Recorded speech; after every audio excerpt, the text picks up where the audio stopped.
God, it's so beautiful. 78 degrees, Jets football, and we're winning. That's what's going on today. That's why everybody's so psyched. This isn't no happenstance. This is a guarantee, just like Joe Namath said. See that? There are few things in life you cannot put a price on.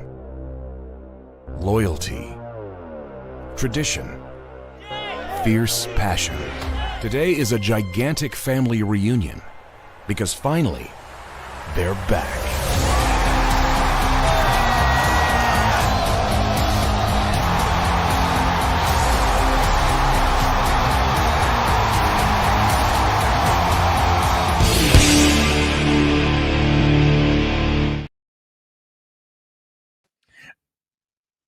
Why am I so little? There I am. What's happening, everybody? Hey, welcome to the Wednesday show. Looks like there's a little weird delay. This is like the old days. It's like an old days kind of a thing where I feel delayed. I got to look on the screen. Well, I'm Green Bean. Welcome to the show. We'll see how this one goes today. You know what's going on. The platform that I use, StreamYard. Let me see. The stream. Yeah, it's definitely delayed. It's weird. Hopefully it settles down. The platform that I use. Look at this. It's so weird. StreamYard, they're adding every time I sign on. I mean every day. Every single day. There's a new thing that they're adding. Hey, we just added this. Hey, we just upgraded that. Hey, we did a thing. Now you can this. Now you can have dancing hula girls and all this kind of stuff. And what's happening in the meantime, that's all great. I'm all about it. New stuff, right? I'm in. But what's happening while they're doing is that the normal shit that I depend on, just like being able to show you guys a web page. Like last night, we tried to show you, I wanted you to show a video and then the sound wouldn't come through. It's like those things are falling to the wayside. It's like, yeah, now I can show you guys the surface of Mars, but like I'm delayed, just my normal stuff, which seems to be catching up. Right? So that's what's going on. So I do apologize. Hopefully we get it all straightened out around these parts. But anyway, I'm Green Bean. Welcome to the show. It is Wednesday, December 3rd. About 12 days left in my 52nd year on this planet, my friends. 12 days from right now. So 52 years ago, there was a little lady and she had a big old belly and she was like, oh, when is this asshole going to come out of my body? That's what was going on right now. 52 years ago in Newark or Orange, New Jersey. That's what was happening. I think it was Newark, New Jersey. My little old mother was filled with her belly was big and bloated with little Green Bean waiting to come and see the world. How's that? It zoomed in. Let's see. It zoomed in like crazy. No, it's not, Rusty Spooner. I'm all good. Well, I got this is my normal stuff. Zoomed in. I don't know how zoomy. Oh, that, right? Yeah, what the fuck is that? Like, this is what I was asking you guys about last night. Ryder and Talon's pa, who we now know his name is Tom, because of the way YouTube is doing that now. Who knew what that was, what that's all about? But it's doing this. So look, one of the new things it's offering is like, hey, do you want to run like one of the things that, it's like you do your live stream normal, and then we can also run it on the vertical. It's like, great. Okay, let's do that. That seems to be a benefit. But then what it's doing is it's showing the vertical with the horizontal face. It's like, no, you're supposed to do it like Instagram. But I don't know. Maybe it's got to be some sort of user error, right? Boss girl. Yeah. So that's what I actually just did that for something else that was glitchy. But when you zoom, when you pop in and out, once a live stream starts there, boss girl, you know what I mean? Once it starts, you can't, especially if I'm alone, if it's on like a Sunday, like a game stream or something, look at my ear holes or my ear flaps. Here it is. If it's like on Sunday or something where I have a co-host, then I can pop out and pop in because then Jeremy or Frankie or whoever Gunny can run the show. But right now I'm alone. If I popped out, it would look like this. It would be like, who wants to watch that? Blitz Crew says, I was born in Newark as well. Friday is my day, but my due date was supposed to be the 15th. So there you go. So you were born early. With my birthday is the 15th, Blitz Crew, and we were both born in Newark. Look at that. My family. Listen to this. You want to hear something fun? So my mother's crew. So she had 4 brothers, right? 1, 2, 3, 1, 2, 1, 2, 3, 4. Yeah, 4 brothers, and my grandmother. They grew up in Newark, like in the inner city in Newark, in the projects. Funny story, my mother lived in the projects that Frankie Valley, 4 Seasons, was the janitor. He worked as the janitor in my mother's projects, and he would sing to the kids and shit like that. And then when he first went on, like, I don't know, whatever show it was, they all got together in the apartments, and back then not everybody had a TV, so they went to the apartment that had a TV, a bunch of the neighbors, and they watched Frankie sing on live TV. They were all excited about it. Isn't that interesting? But the other thing is this. So my mother, she grew up in Newark, and then my family was from the Hamptons in Long Island. So they all had, all their summers were in the Hamptons. Now, this is before the Hamptons were the Hamptons. It was farmland. And my family, which some of them are still out there, I actually just went to a funeral out there last year for my Uncle Georgie. And we were, we visited like our family grave site is out there and everything. And it's just crazy because my family owned all this land out there, tons of farms. And they got rid of it or moved out or whatever. It went to the city where the work is in Newark, and they sold it before it was all Hamptons money. You know what I mean? Because it's like their land is now the Hamptons. So missed another one. Isn't that fun? So anyway, what's with the weird video? Yeah, that's the thing. So I was just talking about it. So you're on that one. If you go to my channel, the other one is available too. So it's running both right now. It's just something I'm trying, Fletch. Like it's something offered now. So I was like, all right, let me see what that's all about. But it's weird, right? It's like sticking. It's like, I'm like this on that other one. So I don't know. Yeah, I see a lot of you guys are on that too. Like Rusty Spooner's on it, Fletch is on it. Maybe a lot of you guys. Some of you though. Let me see how many of you guys are on that one. Let me see. I got 85 on the regular channel right now. And I got 20 of you are on the weird channel. And then I got another 41 on X. So you guys are all over the joint. No quitters on this live stream, right, Chris? Yeah, the director's cut. It's widescreen, Wes. Wes, I think it's you, right? You're the Wes that was just with us in the Beanbagger Hangout. It was mellow tonight. But Alan Doge, Harry, Wes, myself, we got to talk quarterbacks. And as you guys may or may not know by now, the Beanbaggers, every other week we get together in a private little Zoom room, and we either, we watch old game film, we watch, we talk about positions, or we just hang out. It's a great thing, and I love those guys. Today it was just a couple of us, but you guys can join that. The link's in the description, the Beanbaggers, and you can just join the Stream Beaners and get the emojis and all the live stream stuff, the super chats and everything, and it all supports the channel. It's greatly appreciated, man. I really do appreciate it. Who's this? Harry says, were you born with that beard? I was. I was born with the beard.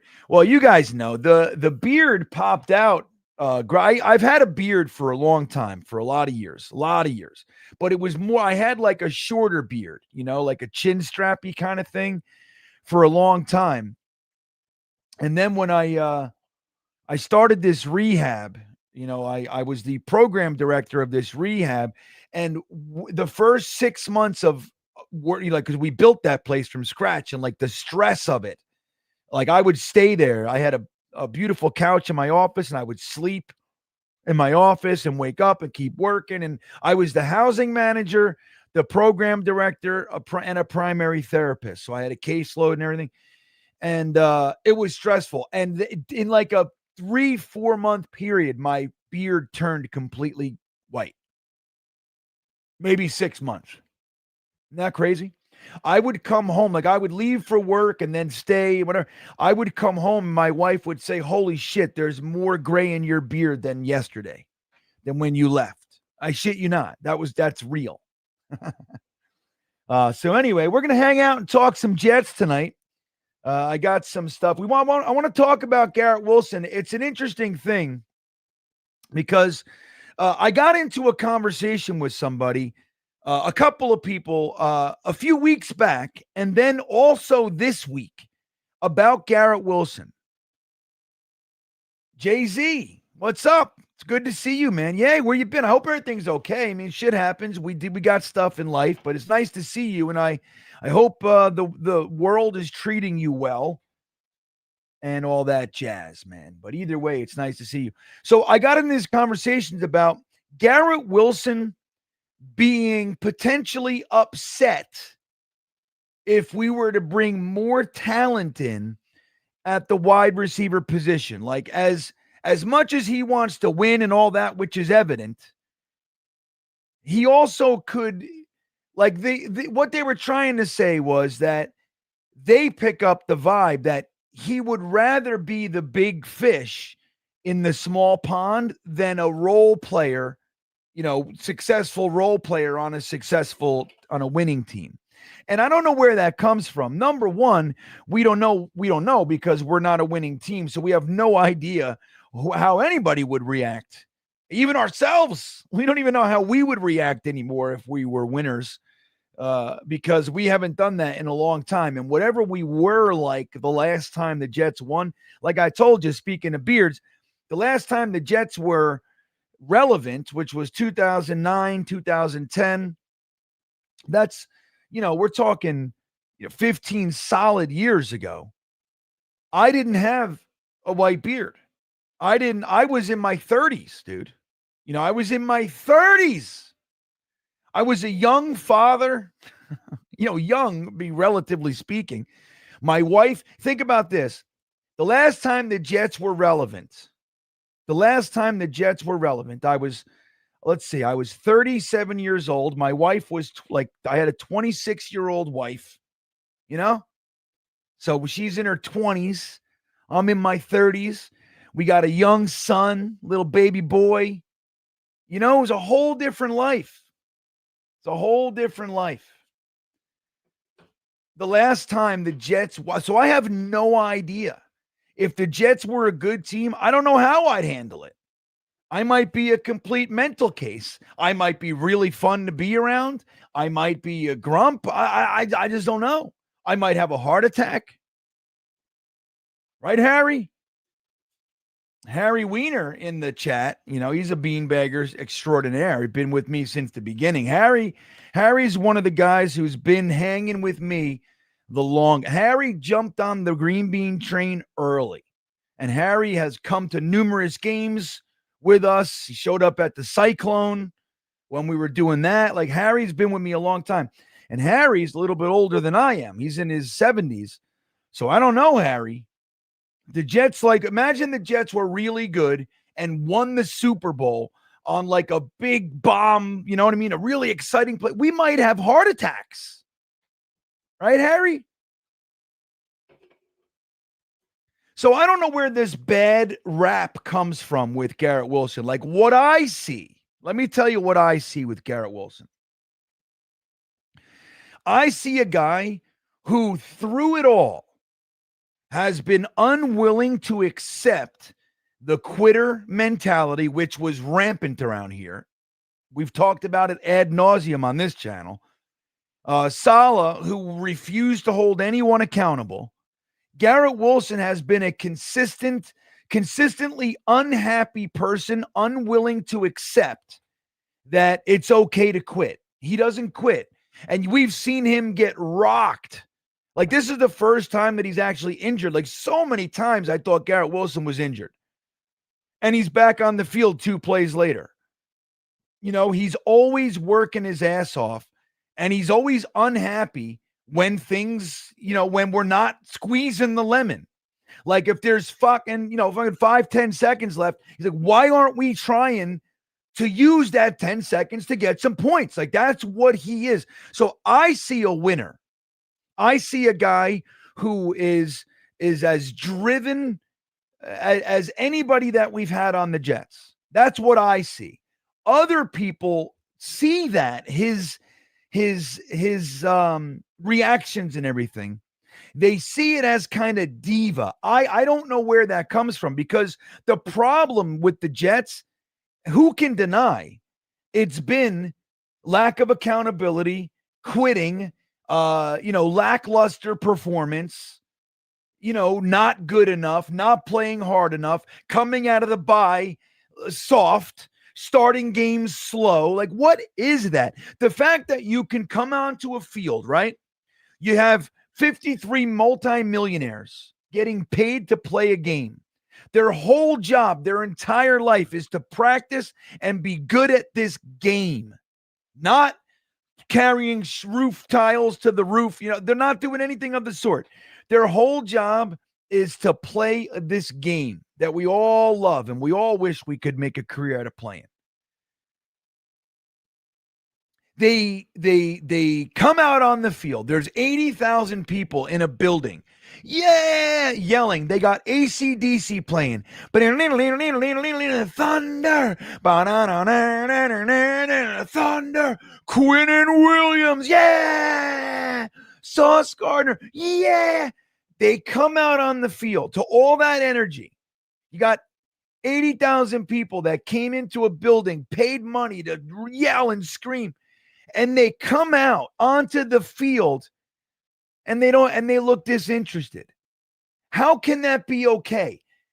Garrett Wilson, to me, has epitomized that that's not okay. He's the physical representation of that not being okay with him. So when somebody says that he's a diva or that he's not going to like it if other people are here to share the wealth and all that kind of shit. Like when I don't understand where that comes from. When Davante Adams came here, Garrett Wilson was totally fine. He didn't seem to me like he had a problem with it. The problem was Aaron Rodgers. How many times did we watch Aaron Rodgers miss wide open Garrett Wilson last year? How many times? He's running down the sideline. He beat his guy. He's wide open for a walk-in touchdown, and Aaron Rodgers sailed it over his head. God forbid, talking about the years before that with Zach Wilson or Tim Boyle or whoever. You know what I mean? Like, he's played with 10 quarterbacks or so already. Think about that. So the idea that Garrett Wilson is going to be unhappy if we bring in other talent, like they're worried. Where did it go? We're worried about, number one, wait a minute. So we're worried about how he's going to react if we have like another wide receiver, like a real bona fide wide receiver too. So think about, like, if we go into this draft, right? We have a draft coming up where the Jets have 2 firsts and 2 seconds. Common thought process is that the Jets are going to use at least one of those premium picks, one of those top 4 picks in this upcoming draft on a wide receiver. What do we say? A wide receiver 2.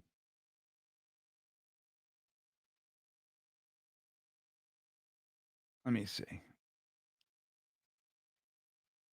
Yeah, and I know, Mike, that's what we're going to do. I love what you're saying there. We got to have a conversation on what wide receiver 2 is. All right, I love it.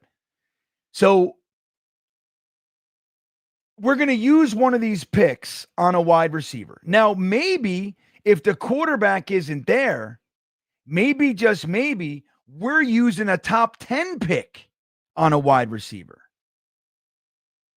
All right, let me see something here. Hold on. Come on. Why won't this fucking work, man? I gotta, hold on a second. Sit tight for a second. I'm going to refresh, and I'm going to come right back and see if this works. Hold on. Just bear with me.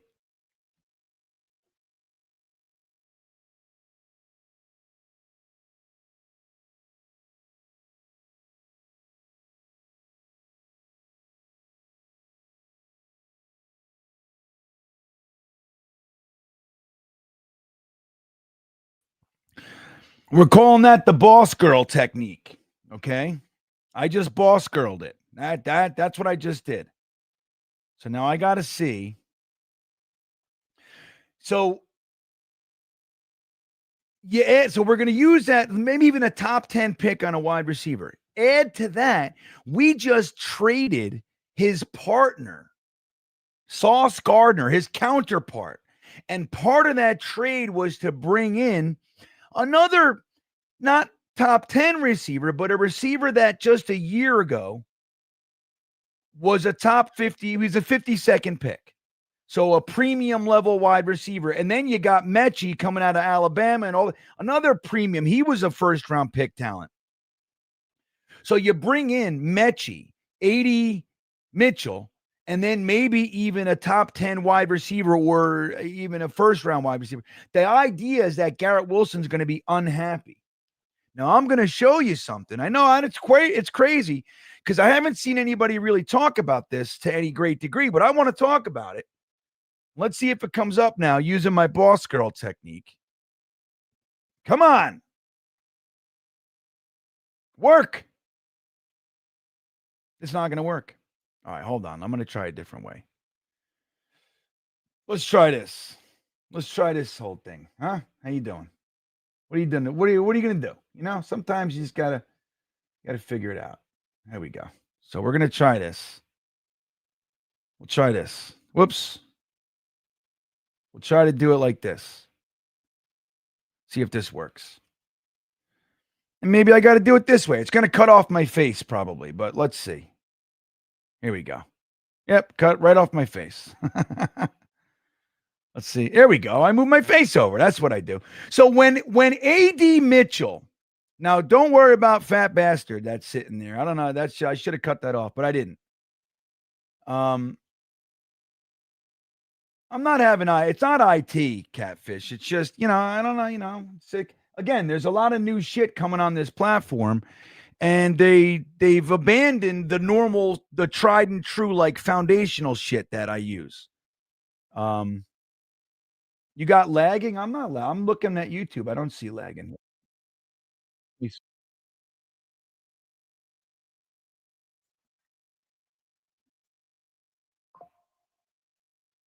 Yeah.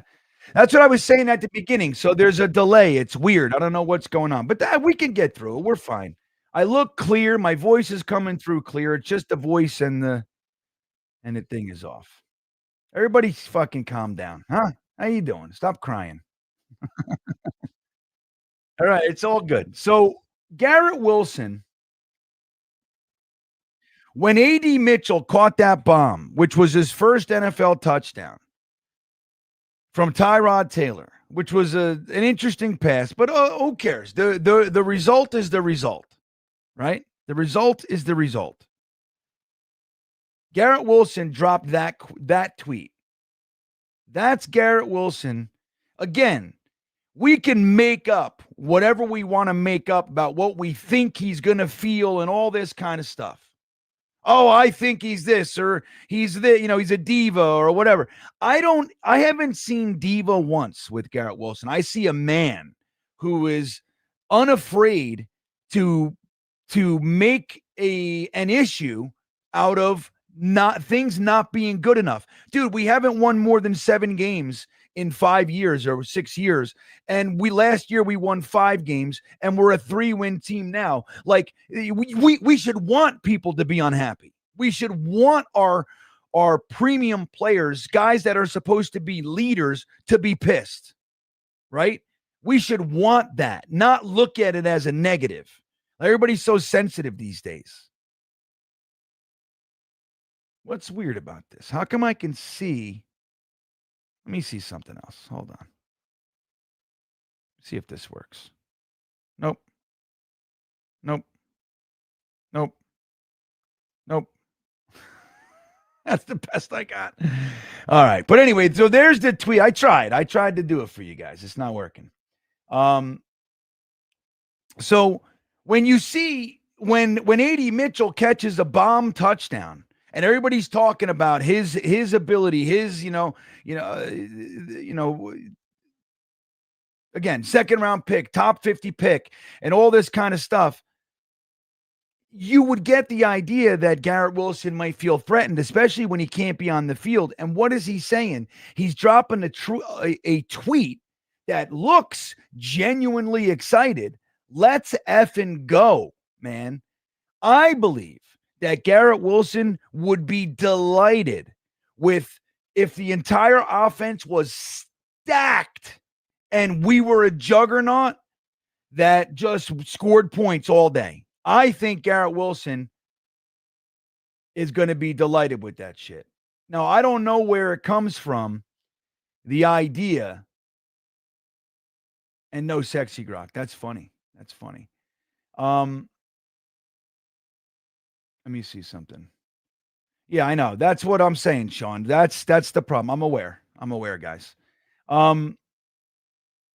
It's okay. I mean, there's worse things going on. There's people hungry out there in this world. I got a 2-second delay on the sound. And I got to get rid of that other video. I think that's having something to do with it too. That secondary video that they're putting out. Let me get this fucking thing out of here. I hate it. There it is. Let's get rid of that channel. I don't know why it's delayed. It's pissing me off. But so let me ask you guys. Let me know in the comments right now and we'll have this conversation.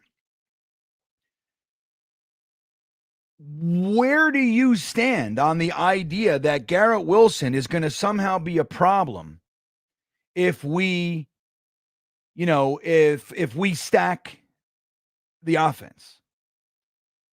Because look, here's the thing. Garrett Wilson is in my opinion, much, much better than we've been able to see.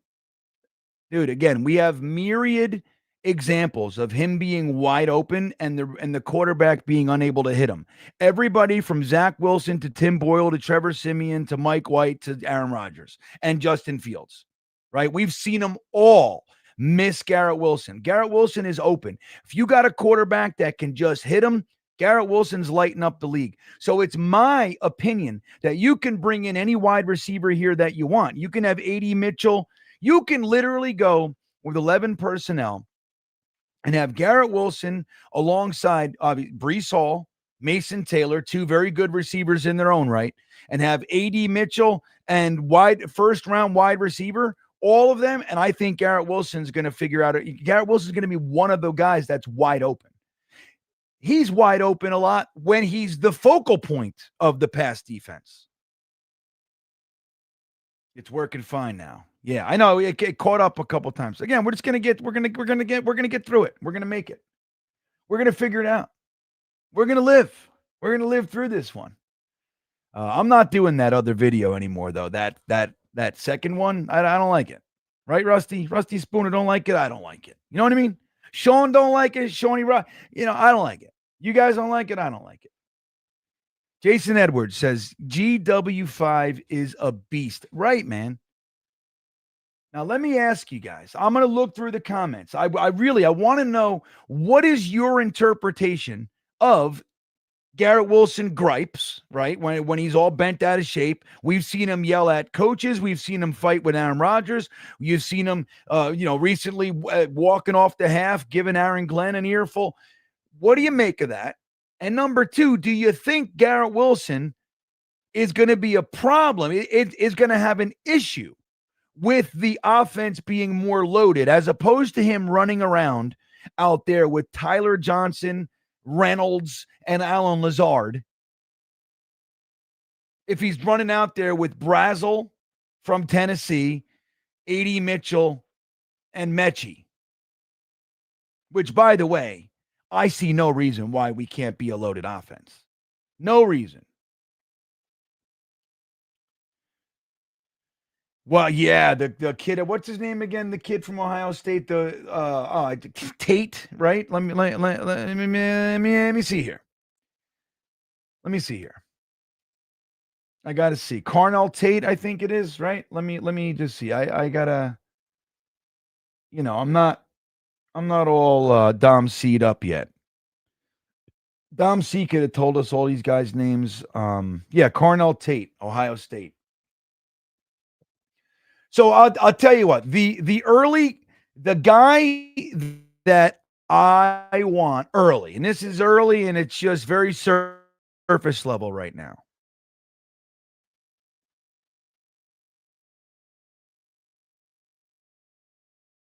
The guy I want, and again, I might be saying it, it's either Brazel or Brazel. It's probably Brazel out of Tennessee. And the reason I want him is because as dynamic as he is, I like the big body. I like putting another 5 to 10 pounds on him, and I want him to be my possession receiver. That's what I want. I got to really look at him. I don't know. I like his 6'5", 4.4 speed. I'm going to get some comments. Benji Younger. What's up, Benji? What are you saying? Come on. Benji says, we will have zero issue with Garrett Wilson if we win. I agree with you. That's what I think.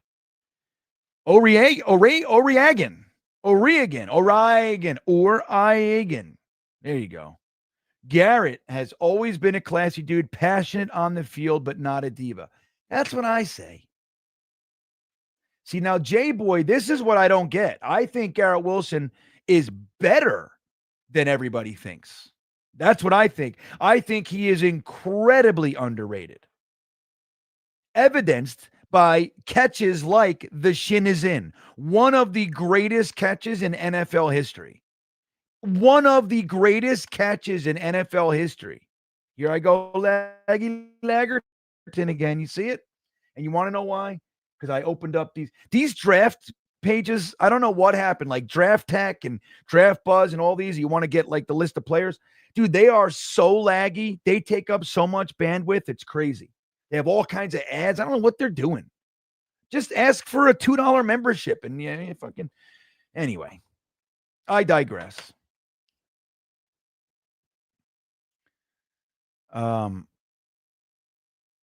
Sean, lots. I'm telling, well, I don't say lots of people, but I've been in, again, a couple, like 2 weeks ago, 3 weeks ago, I got into 2 separate conversations. And just yesterday, I got into a conversation with somebody that was telling me Garrett Wilson's going to be a problem and that they already see a problem with Garrett Wilson.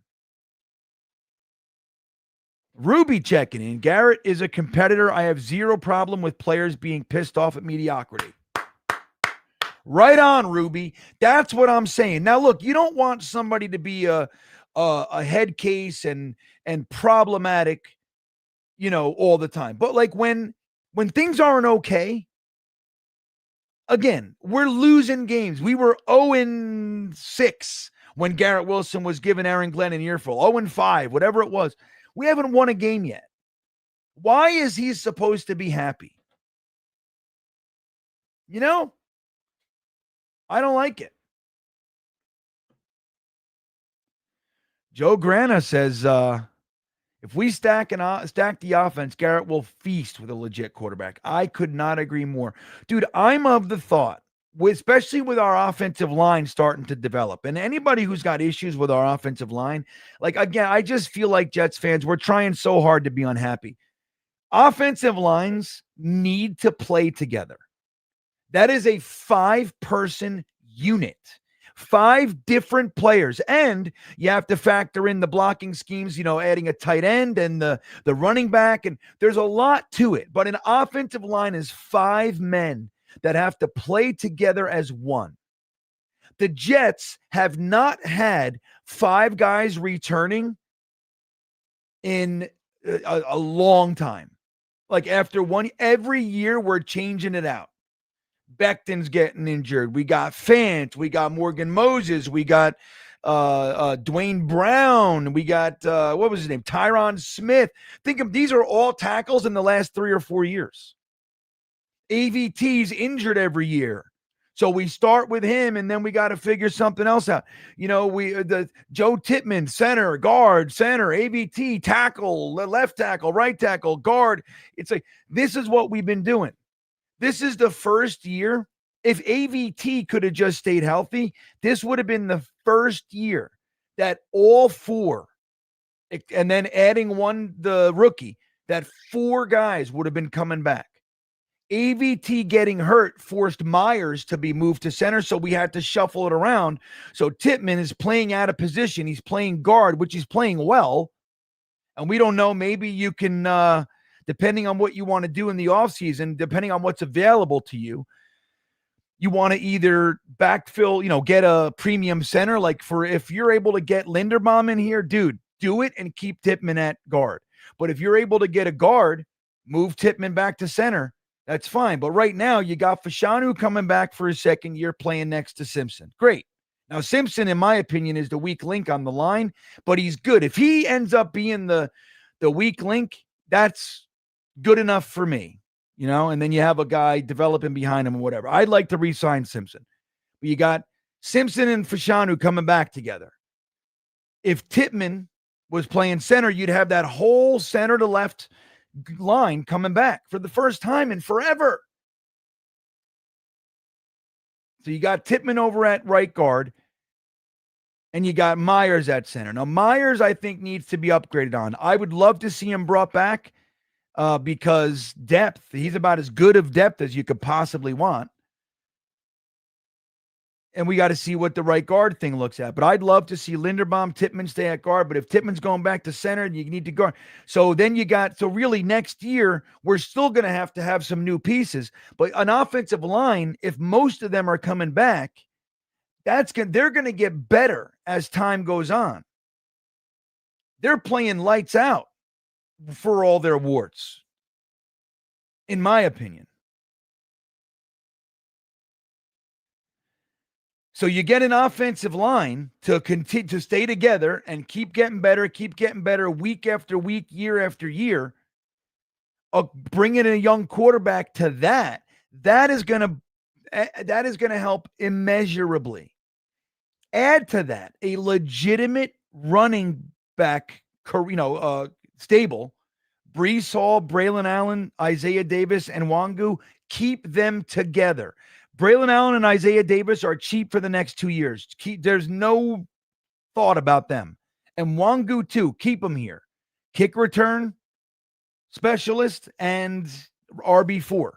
Love them. Love them. So then what's missing? The wide receivers, you got Garrett Wilson, A.D. Mitchell. I think A.D. Mitchell is going to continue. That's what I think. He's going to continue to settle in the whole thing. Mechie, I'm hoping, is the slot guy. Bring in a first-round wide receiver, and we are stacked. Use the 4th round for another, a tight end 3 kind of a guy. Mason Taylor out front. I'm with it.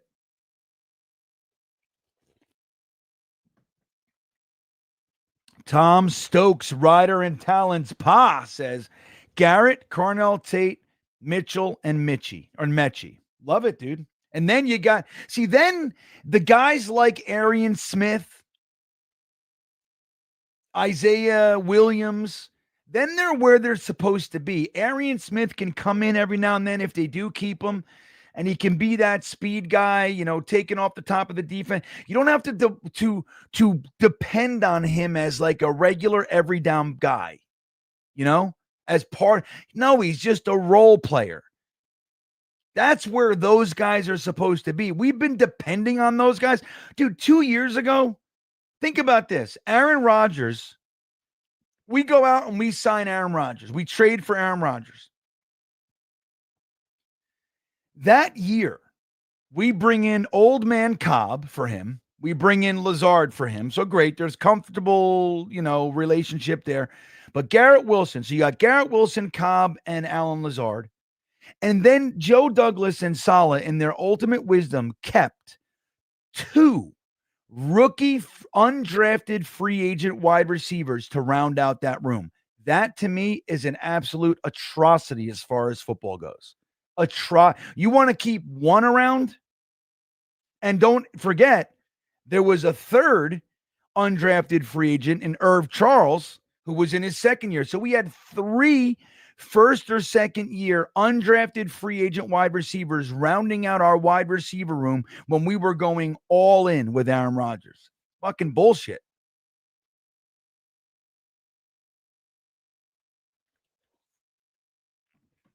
What we need to do is what Muji is doing now.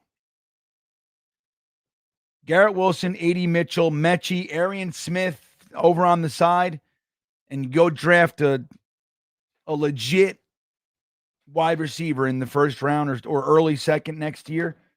Let's do that. Yeah, right, Chris? That's what I'm saying. Like the people that come out, it's the same type of people that are bitching about the fact that the Jets won a couple games utilizing special teams. We were just talking about it in the Beanbagger Discord. Do you realize that the Jets, what they're doing right now with the special teams, they're building one of the best special teams units in NFL history. Right now in DVOA, we are 4th all time. That's what's going on right now. Folk, McNamara, and Wangu, Williams, and the rest, Stiggers. Like, dude, they are lights out. Chris Banjo, come on. Let's see what Boros girls. Now she's talking to Rusty Spooner, but let's see what she says. Now that our wide receiver room isn't JUCO level, right? And with a deep wide receiver draft, can get a guy with our first, second round pick who will pair with Garrett Wilson perfectly. That's what I'm trying to say. I love it. New York Sports MC says, call me crazy, Green Bean, but I would rather stick and pick. If the quarterback isn't there, let's draft 2 Ohio State defenders. Look, you're not alone in that thinking. I just got to say, I think it scares me a little bit to use 2 first-round picks on defense. Because that's what, like, the fear, the Jets have always done that. Like, even though Joe Douglas did a good job of bringing in offensive talent in the first round, right? Guard, quarterback, wide receivers. He's done all that. But right now, where we are, you get rid of, you make trades and you do all this stuff and you're identifying who's a keeper and who's not and all that. It is my belief that the league is offensive. You have to make sure that your offense is intact and lethal before you really go nuts with the defense. Now, we have 4 premium picks. You want to use 1 or maybe 2 of them on defense, that's fine. But half of them at least have to be offense. And I would prefer, like, let's say they do this, because the early going of the second round is a sweet spot for wide receivers. Look at the past 15 years or so of wide receivers in the second round. You'll see it. It's a weird sweet spot that has developed. So if you want to do that, George Pickens being one most recently that stands out. So if you want to do that and like kind of wait till there to get your wide receiver, I'm okay with that. The last couple of years, we've seen runs at the end of the first round on wide receiver. And I just don't want to see us get left holding our junk in the cold. You know what I mean? Standing on the corner of New York City in early February with your junk in your hand. Hey, what happened? I thought the bus was coming. No, I don't want to do that. See, Adirondack Fly Guy says, on the other hand, in all honesty, G-Dubs is a mid wide receiver 1 or a top tier wide receiver 2. This is where it gets, these are semantics to me. Like, truth be told, I'm not necessarily disagreeing with you, right, with your opinion. Another stud wide would be great. The draft doesn't work out. Right. So, but here's the thing. Garrett Wilson, imagine Garrett Wilson, everything we know about him. Imagine if he was playing with Mahomes. Imagine if he was playing with Justin Herbert or Stafford. Imagine it. And imagine not only that he's playing with Mahomes, but that he's in his 4th year with Mahomes. Garrett Wilson has figured out a way to be the first Jets wide receiver to start his career with 3,000-yard seasons while playing with 10 different quarterbacks. How he's done that, I don't even know. I don't even get it. I don't know how the maths. I really don't. So you gotta mid 1, high level 2. I mean, I don't know what that all means. I think Garrett Wilson is an elite wide receiver. That's what I think. I think he's an elite wide receiver. And if he was on a team with a quarterback that was settled and top tier, like you see Sam Darnold last year in Minnesota, or even this year, right? Like the way Sam Darnold is playing right now. Last year he had Justin Jefferson and what's his name? Oh man, the other kid with the A. Addison. Imagine if just take out Addison, put in Garrett Wilson. Take out Jefferson. Jefferson, I do believe, is better than Garrett Wilson. Jefferson's just something else. But you put Garrett Wilson in there, as much as he gets open and the way that he can lose people with the ball in his hands. Dude, he's shifty fella. I think he would be a 1,500-yard wide receiver with 10-plus touchdowns every year. He's pulled off what he's pulled off with hot garbage, throwing the ball to him.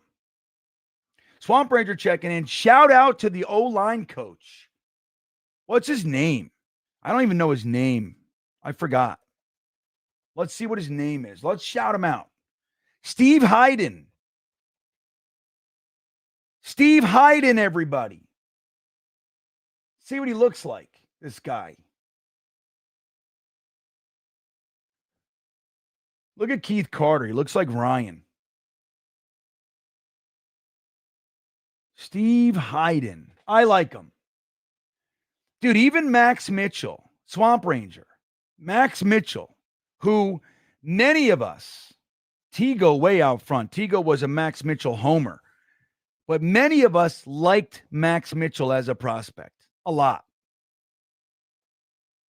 Thought he needed a year. He had to put on some weight, put on some NFL strength and a strength and conditioning program. But he played early in his rookie year. Remember that? He got thrown in because of all the injuries and shit. And he played well. And over the last couple of years, he's regressed. And then this year, he's all of a sudden under Steve Hayden and Engstrand running the offense and offensive line. He's played tight end, like he's been the sixth man for us. And he's played swing tackle for us, right and left side. Like the value of a really competent swing tackle is high. And we have been missing that for a long time. The last time we really kind of tried and almost had somebody was Chuma Edoga. But thank you. I agree with you, Swamp Ranger. Yeah, man. Jets Chaos is in the house. What's up with him? Sawyer.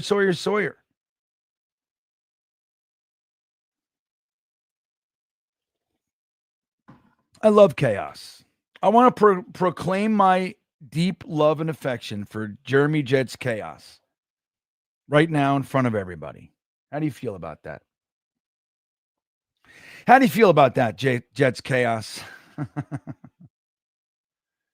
Oh, man. If you're new here, don't forget to subscribe to the channel. If you'd be so kind, we got almost 200 in here, just under. We got only 90 milk thumbs squozing. Let's get the milk thumbs going. Come on. Hit that like button if you love Garrett Wilson. Let's go. Cadoza's late. Cadoza, you're never late. There's no such thing as you being late. So Joe Grana likes Brazil. I like Brazil. Again, surface, I haven't done a deep dive and watched actual, game film and everything. I'm looking at highlights and reading stuff at this point. But I like him too, and I like his measurables. I got to just see what's going on. But I like him too. I don't think Garrett Wilson's playing anymore this season. He can't come back this week. I think it's, next week? I don't think it's the Dolphins game. I think it's in 2 more weeks he can come back. But I don't know if we see him anymore. What do you guys think? You think we see Garrett Wilson anymore? I don't think we do.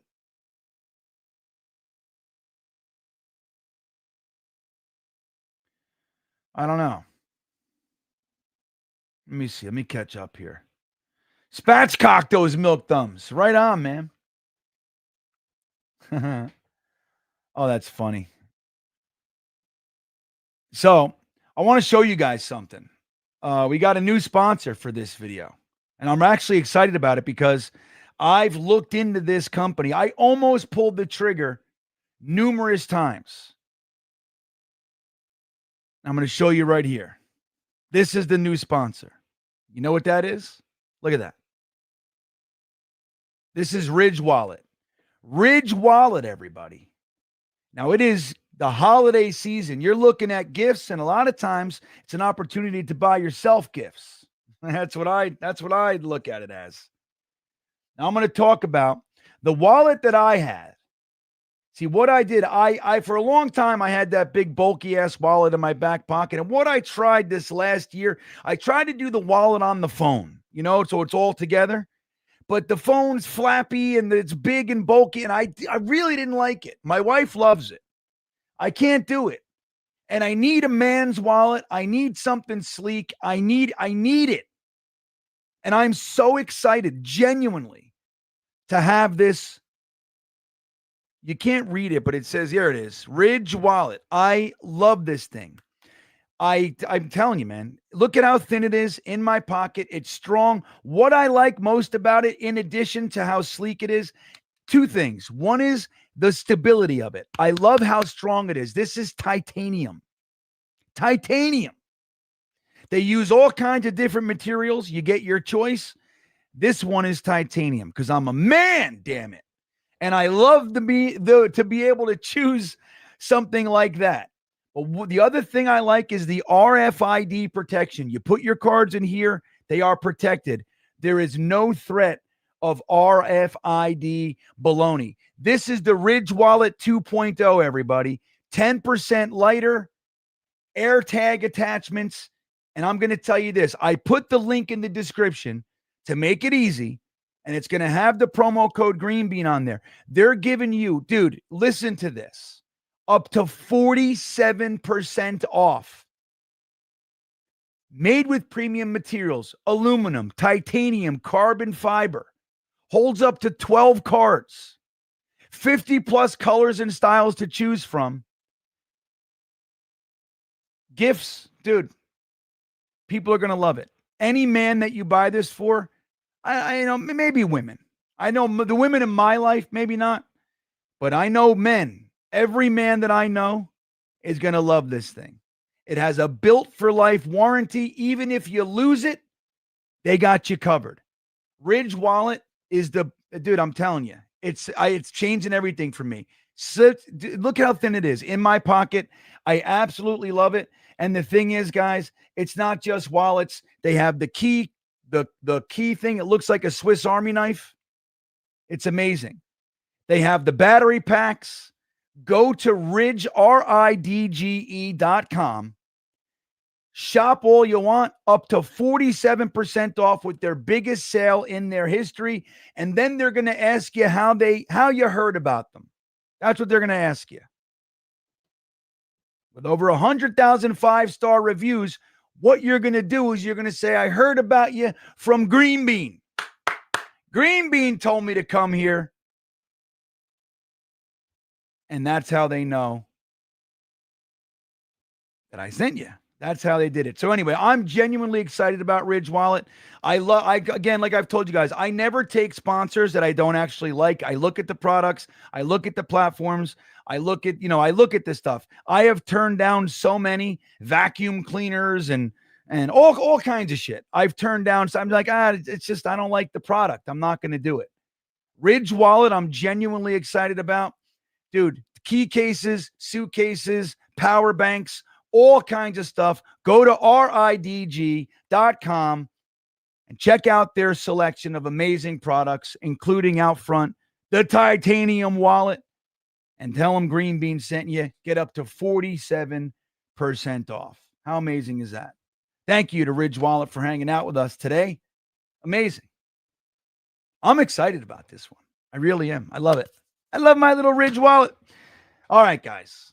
Let me get into your comments and see what's going on. So we're talking about Garrett Wilson today. We've bled into some offensive line talk with our Jets offensive line coach, Steve Hyden. We got to remember his name.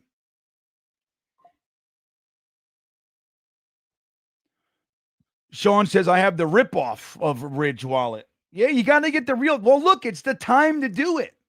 47% off. Sheesh, that's half off where I come from. You know what I mean? That's 50% where I come from, man. So cat hates fish. My cat hates fish. I like what you did there. Says, I hope I'm wrong about AG. I just don't see it. Now, let me ask you this. See, this is the thing. I want to talk to you about this. Now, this season has been crazy with Aaron Glenn because let's go through the history briefly. The Jets fire the whole regime and everything. And we go on this coaching search. We've learned that the Jets' number one choice was Vrabel. Okay, makes perfect sense to me. He's got experience in the whole thing, and that was my number one and everything. But you get this guy, Aaron Glenn, and he's a Jet, right? He started here in his career. He was on a 1-15 team, was here for the turnaround, went to the AFC Championship game and all that. Retires, comes back into to be a coach, and he starts with the Jets again as a scout. So then he leaves here and he goes to the Sean Payton-led Saints. So he was here for the turnaround. He goes to the Saints and learns under the coach that turned the Saints around. Now, I'll point out that before Sean Payton, the Saints were known as the Aints, right? For decades. They were garbage. Their fans would famously wear the bags on their heads and the garbage bags on their heads and all that kind of stuff. They were known as the Aints. Since Sean Payton left, they've sucked. And now Sean Payton's in Denver, and what's going on over there? So Aaron Glenn starts here, retires, comes back here. He's a scout for us for a couple years, goes and learns under Sean Payton, the guy who turned around one of the perpetually worst teams in the NFL forever. He learns under him. He leaves there, and he goes with Dan Campbell, and he's part of the regime that turns around another perpetually piss-poor organization, the Detroit Lions. So he's around for 3 very specific turnarounds.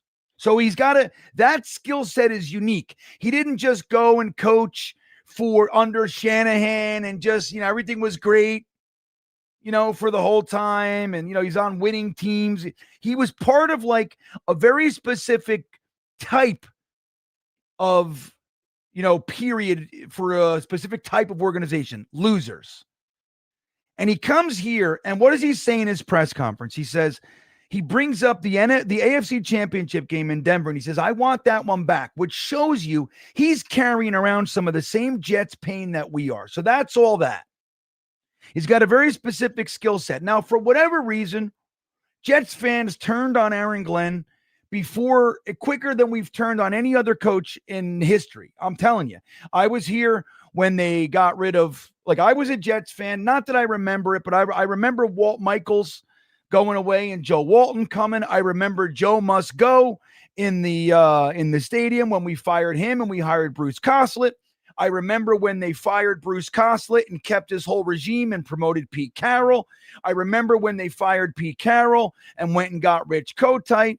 I remember when Kotite resigned and they went out and got Bill Parcells. I remember when Bill Parcells left and Belichick and that whole thing. And we promote Al Groh, and then Al Groh gets us to 9-7. And then he leaves to coach UVA. And then Herm Edwards, and then we trade Herm Edwards to the Chiefs.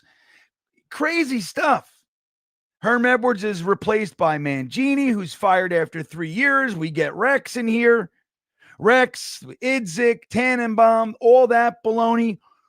Bowles, McCagnon, all these guys. Adam Gase. We gave Adam Gase more rope than we gave Aaron Glenn. And during it, when it was happening,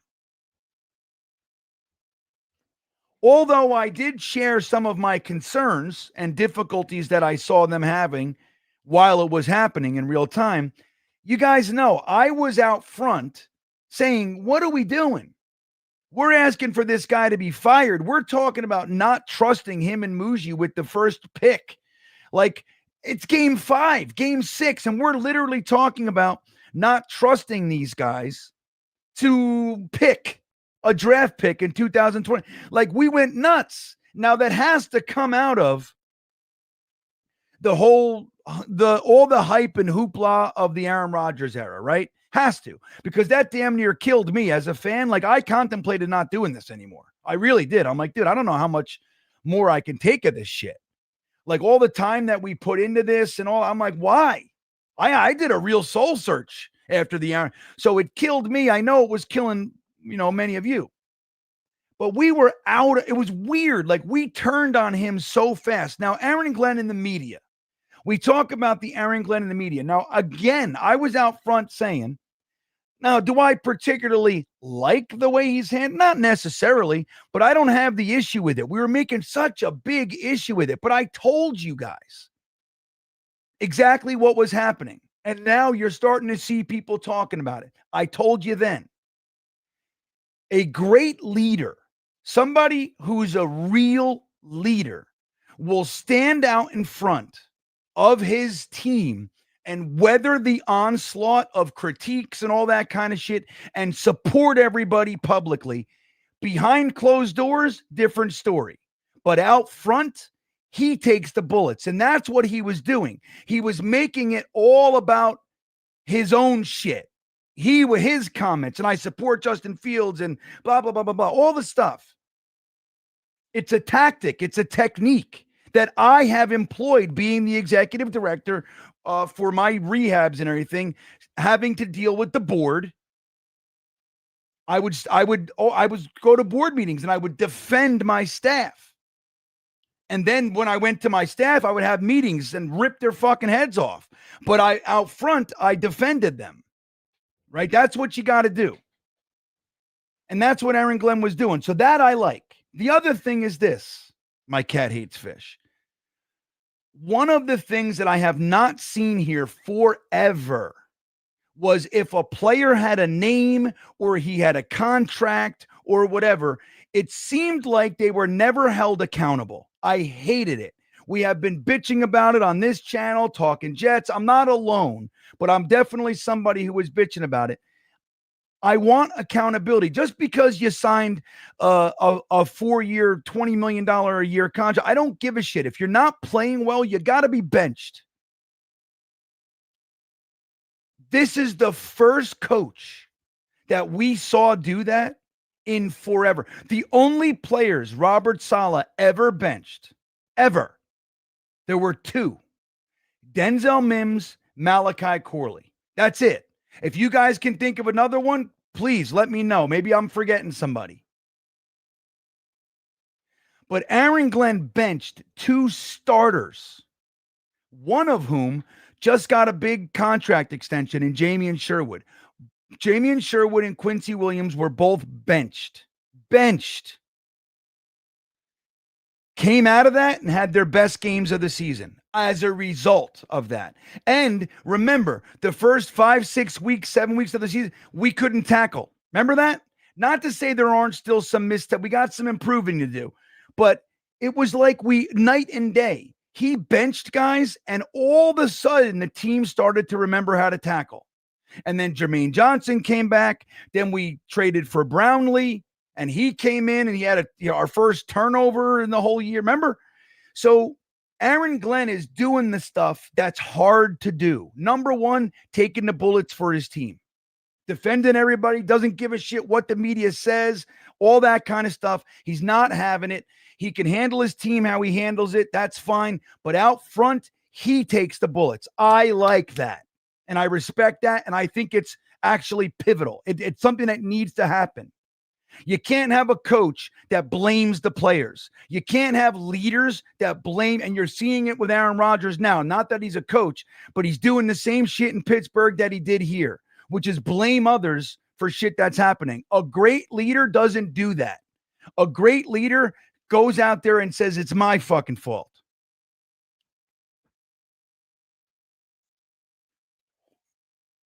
So Aaron Glenn is benching players. There's accountability. He's cutting guys.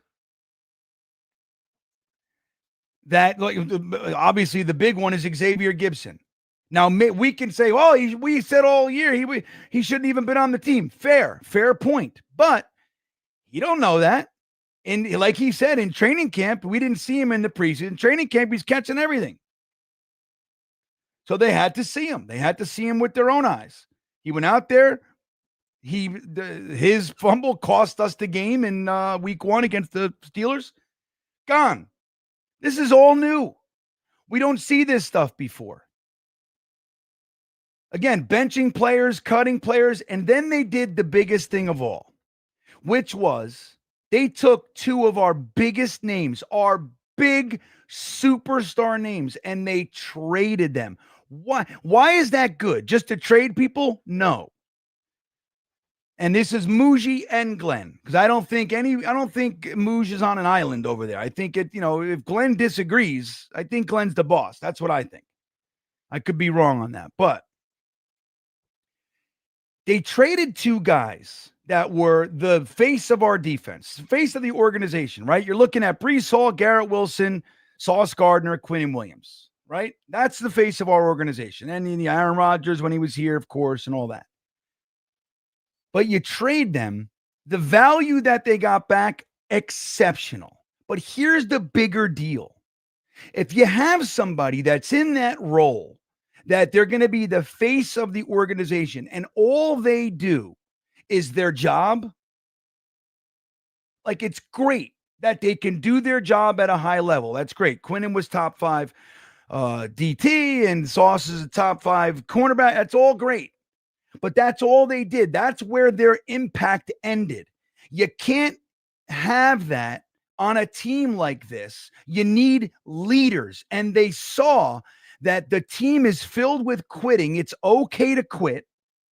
And that their leaders, the guys that they would look to from a player perspective, that are in the position to kind of rally the troops and be the face, that they don't do that.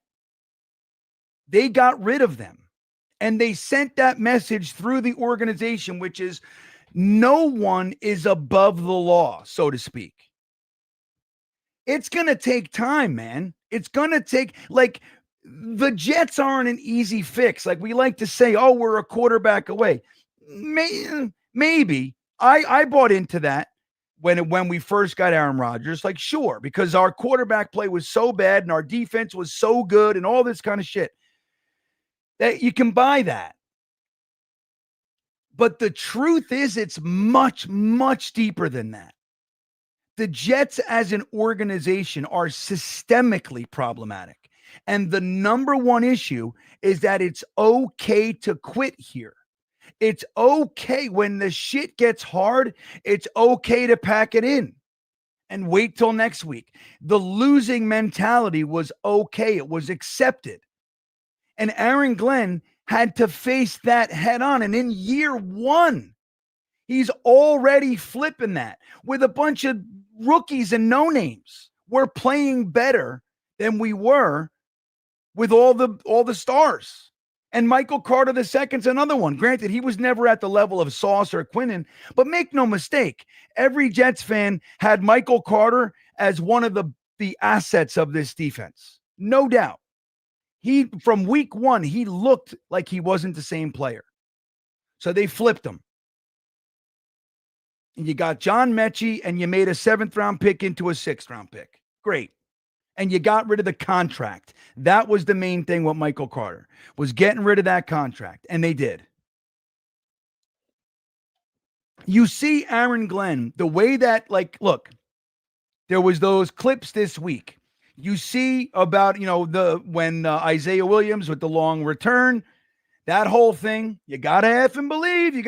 There's all that. And how the team has responded to that. And then there was the first down flag, right? When he threw the challenge flag.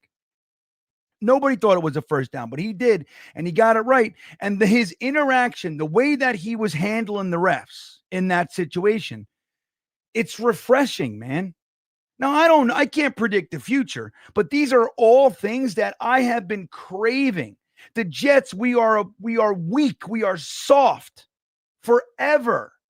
Aaron Glenn is bringing in an entirely different mentality. You're going to play hard and you're going to do what we need to do. We want you to do, or you're gone.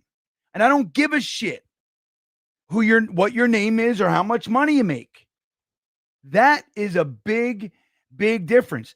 And so that's why, dude, I'm firmly on Team Glenn. And you guys know I wasn't one of the people who wanted him to be the hire.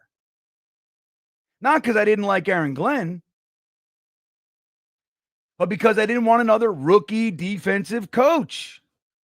Because I knew if you do that, a rookie defensive coach for the New York Jets, especially when you're getting rid of Aaron Rodgers and all that you just know we're going to have to learn. We're going to watch him learn on the job, which is frustrating. But you can't expect anything else. Somebody threw at me last week, well, look at what Ben Johnson did in Chicago. Why can't we? Well, it's significantly different. Number one, he's an offensive coach, so there's that. But number two, he showed up there. They had a quarterback, a young top overall pick quarterback going into year 2. They had wide receivers 1 and 2 in the house. They had tight end 1 in the house. The running game is strong in the house. It was all there. So what did Ben Johnson do? He came in, he said, okay, I gotta fix this offensive line. That was their focus. They went and got Loveland. They bolstered the tight end room. And they're off and running. It's a different deal. We're tearing it down. They had their quarterback already. You know what I mean, Jelly Beans? E-Boogie. We missed you in the beanbagger thing, E-Boogie. It's okay. You're allowed not to come, bud. But I missed you, nonetheless. He says, AG has balls. Here we go. That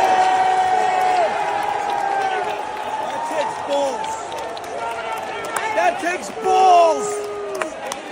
Aaron Glenn's got balls. Aaron Glenn's got balls. I love it. I love it. Dante says he technically benched Zach. Who's Zach? Zach Wilson? Salah? He didn't technically bench Zach, dude.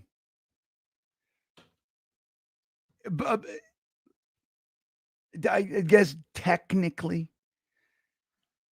If you were benching Zach Wilson, you don't wait until we're 12 games into the season and he's a complete pile of mush when you bench him. And then he botched that because you bench him and you put Tim Boyle in. And he's so bad that you want to go back to Zach. Remember that? And Zach didn't want to play. Zach said, fuck you.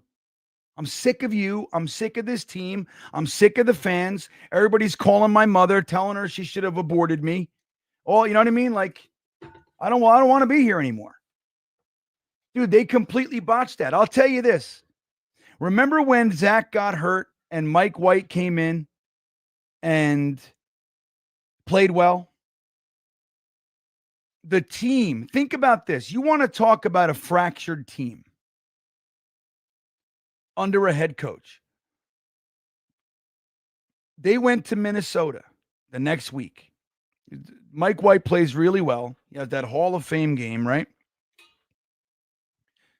The entire offense was wearing Mike effing White t-shirts. They had Mike effing White t-shirts made. Zach is still here. And they had Mike effing White t-shirts made. Why? Because the offense couldn't stand Zach Wilson. He sucked. And he was not a leader at all. You saw it, man. The offensive line didn't even protect. Like when he would get beat up, the offensive line wasn't even standing up for him. That's like, I hated it. And I don't give a shit how bad he plays. I still think they should. I thought it was complete baloney. But dude, they didn't. They didn't stand up for him.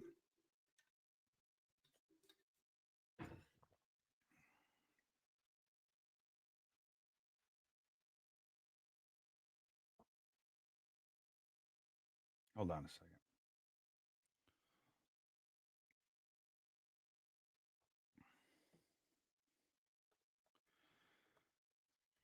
Hold on a second.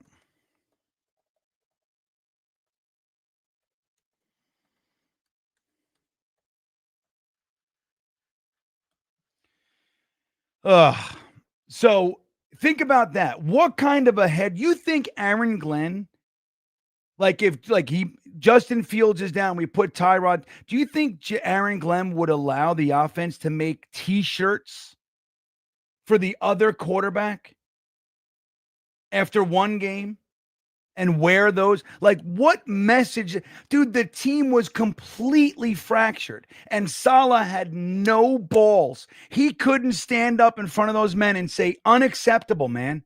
We can't do that.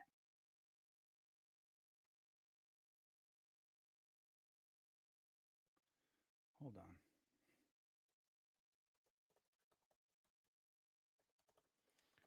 Hold on.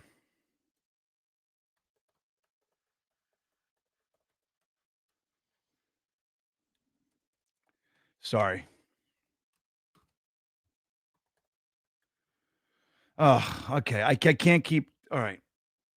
So it's a little different. I hear you.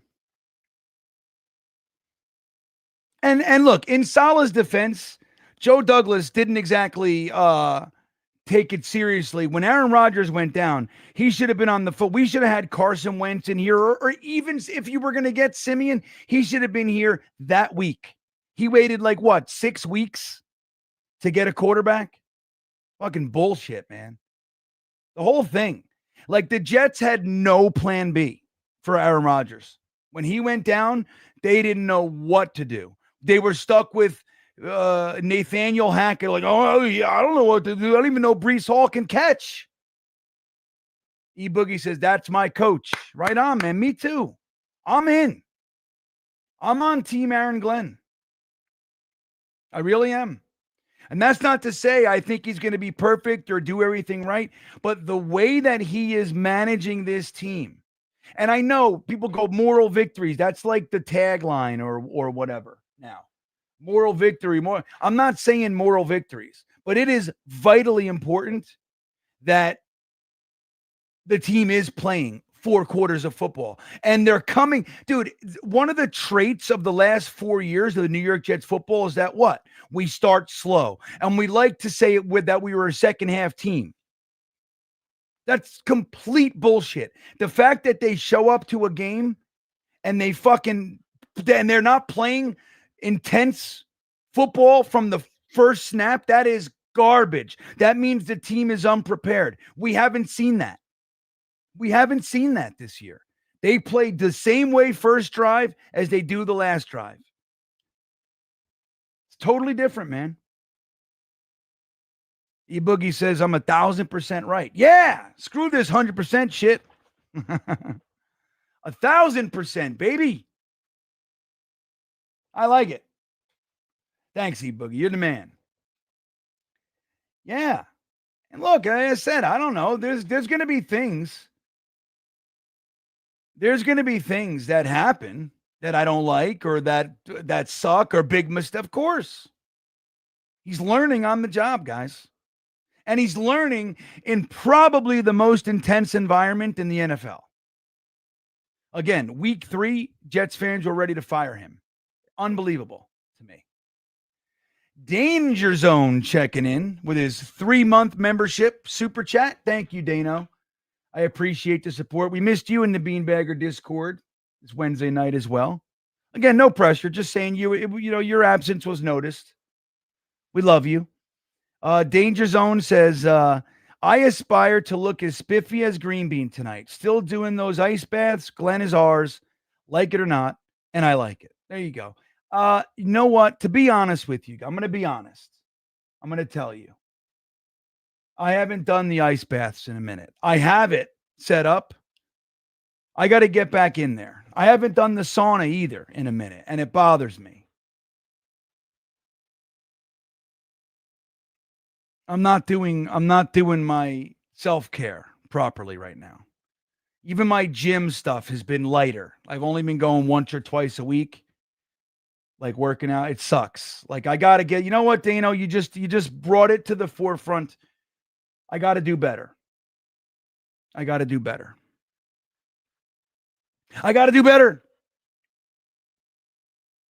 Ice baths, sauna, and working out. I got to do it. But thanks for talking about the spiff. The old spiffaroon, you know? So Glenn has 3 wins. Yeah, what is that point, Joe? What is that point?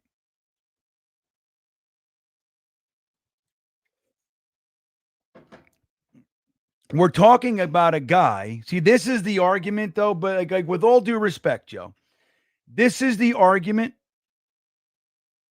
to me that oversimplifies what we're really looking at here and why. Like, it's not our fault as fans, but this is the general mentality.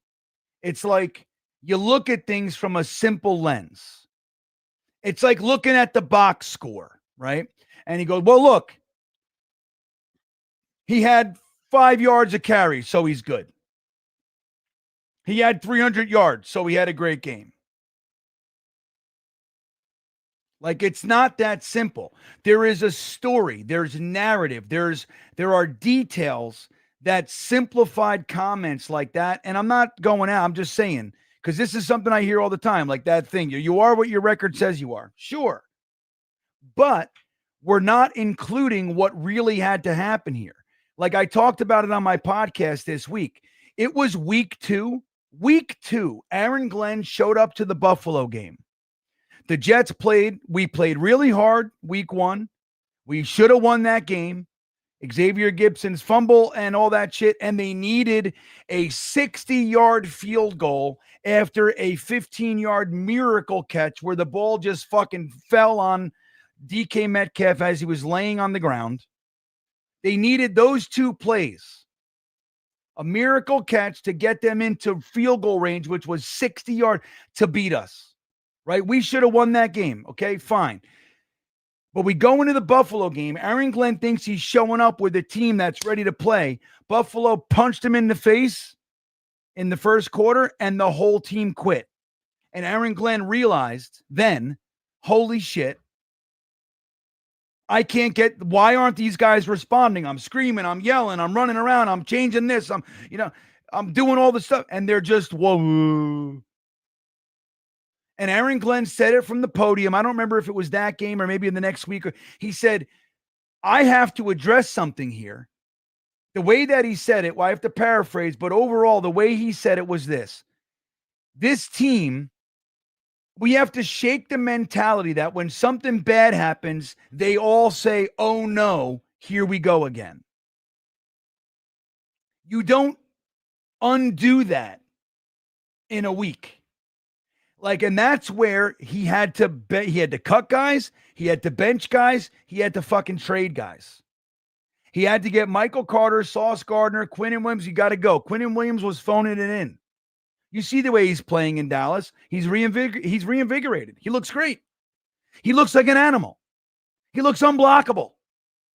He didn't look like that the last 2 years for us. He was good. Like, Quinnen is a good player, so he's always going to be good.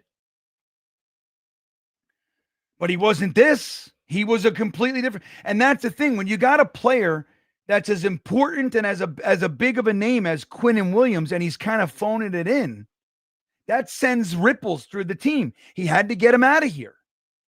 Sauce Gardner, I don't think they were actively looking to trade him. But look, Sauce said it after week 1, dude. They were asking him about the defense, and he said, well, look, I was asked to cover DK Metcalf, and he was covered. He only had 2 catches or whatever. That was kind of what he said. So what is that message?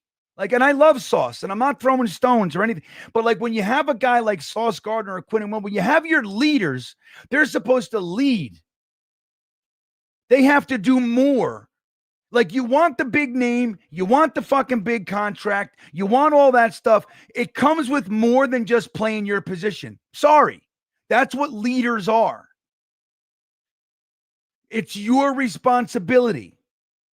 It's fair, not fair. I don't give a shit. That's what it is. That's what leaders are. The great players, the guys that when other players talk about them, they go, wow, that guy was X, Y.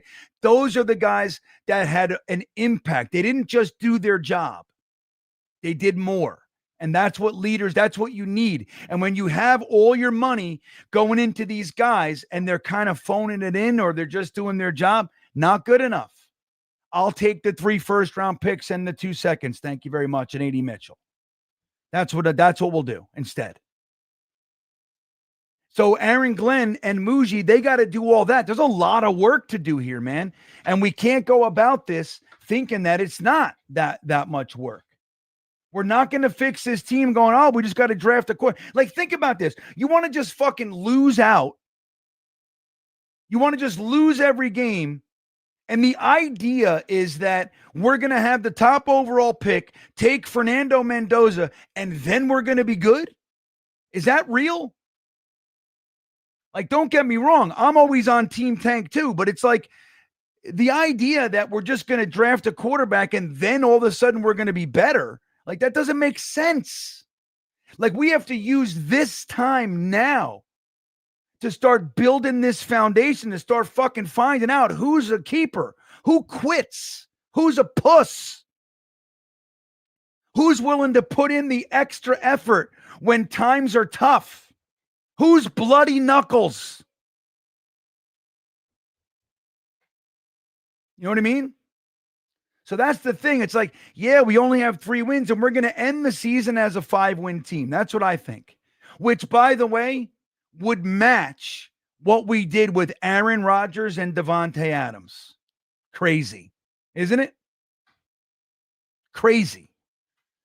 Like, right now, we have 2 less wins with Tyrod Taylor, Justin Fields playing most of the season. No Garrett Wilson, no Sauce Gardner, no Quinnen Williams, no Michael Carter, no CJ Mosley. Like, you know what I mean? Like, think about it. E-Boogie checking back in. If the Jets win this Sunday, is the tank over or still alive? 8-9, baby. Well, the tank, I think... I saw a thumbnail from Buffalo Jets fan today. I didn't get to watch the video, but I saw the thumbnail. And it said the Jets are just too good to be a 2-15 team. They're better than that. And I have to agree. I don't think they're a 10-win team. But I think, like, when you look at the Titans and you look at the Saints, like, they're just worse. They're worse. So the idea that we're going to be bad enough to beat them in the sweepstakes for the number 1 overall pick, it does seem kind of unrealistic. You know what I mean? It just does. Like, we're not great, but we're better than, I mean, honestly, I think we're better than 3 wins. I think we should have won week 1. That would be 4. And I think we should have beat, a couple other teams in there. Like the Miami game, I thought we should have won.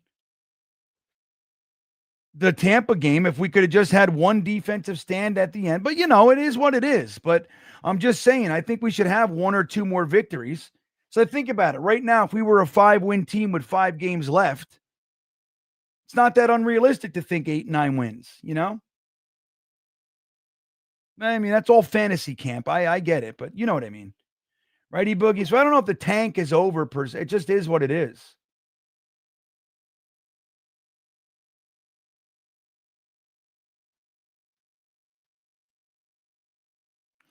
Jelly beans. James Eubanks checking in. Thanks, E-Boogie. You're the man. For years, the Jets lost professionalism on and off the field. All talent, no development, no energy. AG feels like the first change in a while. Right. Dude, that's a fucking great point. Because let's be real, for Joe Douglas did assemble a very talented team. He did. Now, there were warts on it.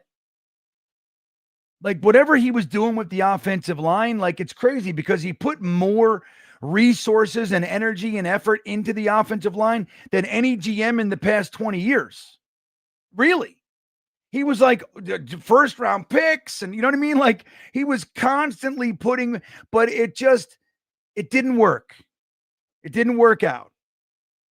But the team, that's why Woody fired Saleh in the middle of the season or early season. He said, this is the best team we've had in forever. And he was right. Like the talent was here. The problem is we had no development, no accountability. Look at our coaching staff, man. There are numerous coaches that were on our team last year that aren't even coaching. Guys like our offensive coordinator is the wide receivers coach in New England. Like all these guys, like Nathaniel Hackett is like some assistant. The quarterback coach, he's not even a position coach. Calabrese,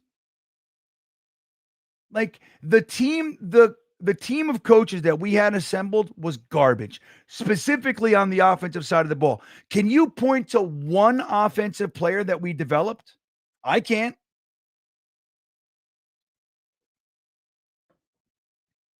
Not one. As a matter of fact, we talked about it. Players were regressing.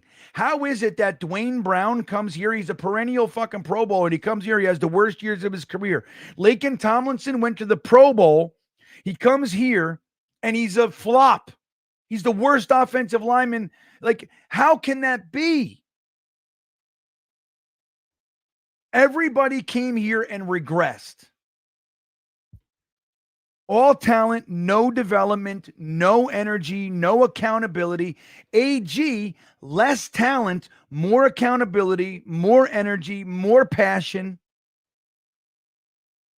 The accountability is key, man. James, that's a great comment, man. Danger Zone says, can you bring back Accordion fella? Yeah, he's the Thursday thick of it. I'll play the Thursday thick of it intro on the way out, so you can hear the accordion guy. He's great. I reached out to him when early on I asked if I could use it. He said, yeah. But I never heard from him again. I wanted to connect with him, but didn't happen.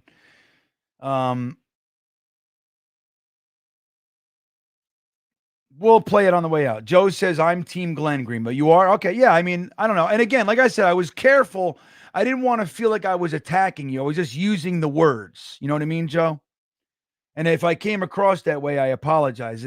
But it's like, I get into a lot of conversations. I get a lot of DMs. I get attacked a lot too, and I have for years. Like I just say something and people, I get a lot of DMs like, oh, you're this and you don't know. And I've had people say the worst things to me, man. Like my kids should be embarrassed. My wife should be embarrassed to raise kids with me, all because of my Jets takes.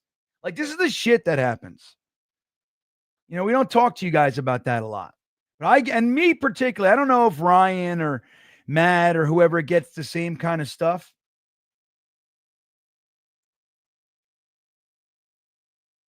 the same kind, I don't know if they get the same shit. I know it has happened, but I get some nasty motherfuckers out there, man. It's crazy. So Salah taught winning by not losing, not winning. Yeah. Salah was a pussy, dude. That's the truth of it. And again, I don't know. I've said this and I maintain this. I don't know. Like, he's probably going to get another head coaching job before this is all done. And I don't know if he, will take the same tack. He could have learned, like, look at Bowles. Bowles was very, like, he had 3 offensive coordinators in 4 years when he was here. Bowles was very all over the place too, very softish. And look at how he looks good. He's a good coach. Salah's probably going to do the same thing because they learn a lot, but he'll probably, if Salah gets another head coaching job, I would venture to guess that he will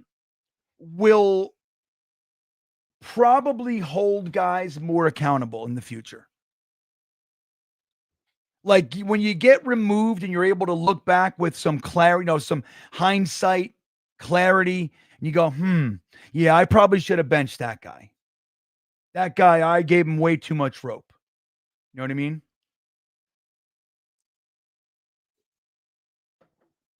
Dom C checking in. There he is. The great Dom C. Dom C, a member of the Professional Sports Writers. Official, dude. Dom C, we've been saying it for years. Dom C's the real deal. Not that I agree with him all the time. But anyway, let's see what he's saying. Respect. Oh, look at this. I disagree. Look at this. Let's see what he's talking about. 2 of the 3 wins were a result of fluky special teams plays that played to our advantage. I love that special teams is good, but expecting big plays to win games is a house of cards. I don't know, Dom. I don't even know where to begin with that. I don't even know where to begin. Fluky special teams plays. Like, okay. So with that argument, you could say that interceptions and shit are fluky as well. So the one special teams play that you're talking about happened in Atlanta against Atlanta. So, right. So we got a fumble. The Jets have been the lucky recipient of 2 turnovers all year. So we have been playing at a detriment. Again, like, if you're going to count this, if we're going to do this, you got to count both sides. Was the loss against Pittsburgh with the fluky fumble by Xavier Gibson that flipped the fucking game and gave them, that quick touchdown, because we lost the ball in I think it was our red zone. So they just scored. They kick it off to us. We fumble. They're in our red zone. They score again, which flipped it. We were still able to, without special teams, it was our offense that was able to do it. Flip the field and still get ahead of them again. Flip the score. Does that not count? We lost because of a fluky special teams play. Like, what is this? The game of football is everything it entails everything. Offense, defense, special teams, field goals, punts, end arounds. Like, everything is the game of football. We have lost. How about the game when Isaiah Williams fumbled the kicker? I think that what game was that? It was like game week 4 or 5 when we cut Isaiah Williams and then brought him back. Remember? We lost that game because our team fumbled on special teams. So why don't you count? Do you count those as, you don't count those as losses? You know what I mean? Like, don't forget, the team scored 27 points. One of those scores was built on a special teams turnover. And like I said, we've only had 2 turnovers all fucking year. Like, what kind of argument is that? What kind of argument is that? That the one fumble that the Jets got and turned into points is now fluky? It's fucking retarded. Like, Dom, I don't know. This is what I call, this is an argument that is reaching for misery. And it's not like the Jets special teams are only that game was fluke. The Jets have been consistently dominant on special teams. We have built the special teams unit into an asset, which, by the way, is important. Guys like Dom C likes to disregard special teams, which is fine. It's his tact. I don't think that way. I think special teams is a weapon. I think using resources to get a premium return, and when you find one, you keep them, rather than the Mike McCagnon method, which is when you have somebody, you got a field goal kicker, let him go, get another one. You got a return guy, it's okay, let him go, get another one. I don't think like that. I think they're assets. If you can have a return guy that's a threat to run it back every single time, or at minimum, kick returns, he's getting, he's among the highest average, and punt returns, he's getting 10 to 15 yards every time. Like, that is an asset. And that's something you build into your team. Again, dude, think about how weak of an argument this is. The 2 times that the Jets got the benefit, we discount those, when all year we're losing games because of shit like that, and we don't remove the value of that on the negative side. It's part of the game. Fucking 1 turnover all year that turned into points. Jesus. And we want to discount it right away. I can't even take it, Dom. You disappoint me, sir. It's crazy. Everybody, boo Dom C, everybody. What's a good emoji to boo? How do we boo Dom with an emoji? Let me see. Thumbs down. I'll give him this one. If you're a stream beaner, you can give him this. Give Dom the middle fingers. There you go, Sean. Boo! Boo Dom C. Here I am congratulating him, bestowing love to my friend, and he comes in here to tell me that the one fumble that the Jets got all year. What's our record? 3-9. We're 12 games into the season. We finally got a turnover that led to points, and the first thing we want to do is call it fluky, and it doesn't matter. Boo!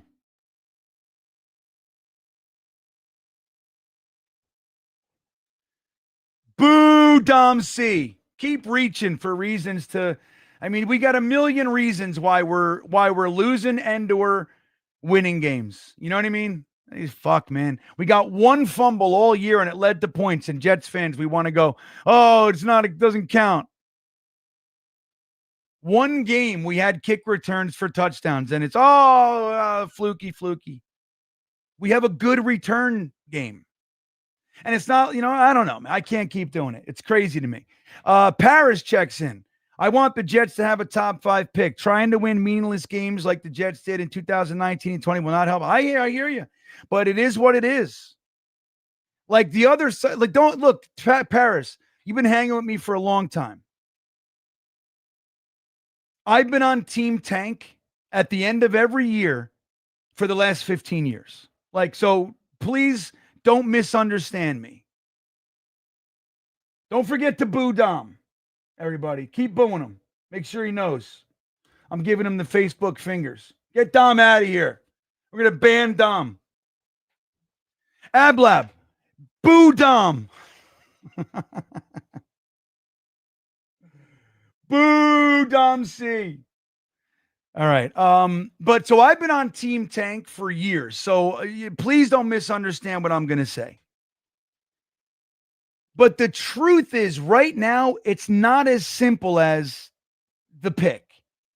We're doing something else, which is we have a coach in his first year with the Jets who is much maligned. Jets fans, like we've talked about, were ready to stick him in the toilet and flush him week 3. So and the media hates him and all this kind of shit. So he's trying to figure out how to get the quit out of the New York Jets and how to develop whatever he can develop and evaluate whatever he can evaluate. We're doing that job as well right now. So they're going to win some games. I don't see them losing to the Saints, man. I don't. As a matter of fact, I think it's a good chance we beat the Dolphins too. You know what I mean? Like, I hear you, but here's the other thing. The Jets haven't gotten the first overall pick. Not that that's what you're saying. You're saying top 5 pick. But the Jets haven't gotten the top overall pick in 27 years. It's very unlikely that that's going to, you know what I mean? Like it's so far out of what's real when you got teams like the Titans and the Saints out there. Top 5, I think, is realistic, but we'll see. I just can't get, like this year, I just can't allow myself to get caught up in being unhappy if Aaron Glenn is starting to get his feet under him and guys like A.D. Mitchell and John Mechie are starting to play well. And like we're seeing that we got something, to kind of take into next year. As far as players, because I don't believe like the wins carry over necessarily, like the energy of the win, but the play, knowing about the players and what they can bring, that carries over. Like if we all of a sudden have wide receiver 3 and 4, and like we know that, and we're going to go get wide receiver 2, and now our wide receiver room is stacked. Like, dude, I'm all about it. But if we learn that John Mechie, like, for example, right, we saw this week, he had 3 drops. And look what Aaron Glenn did. He didn't bench him. He kept him out there, kept throwing him the ball, and he had 2 receptions to end the game, which is what you should do. But let's say John Mechie over the next 5 games has 2 and 3 drops every game. Then you start to know maybe we can't build with this guy. We'll let him come into camp next year and compete, but, like you got to know this stuff. So that's the fact that they're doing that shit too. If it ends up being to our benefit, like I think that's got to be factored in as well, man. You know what I mean?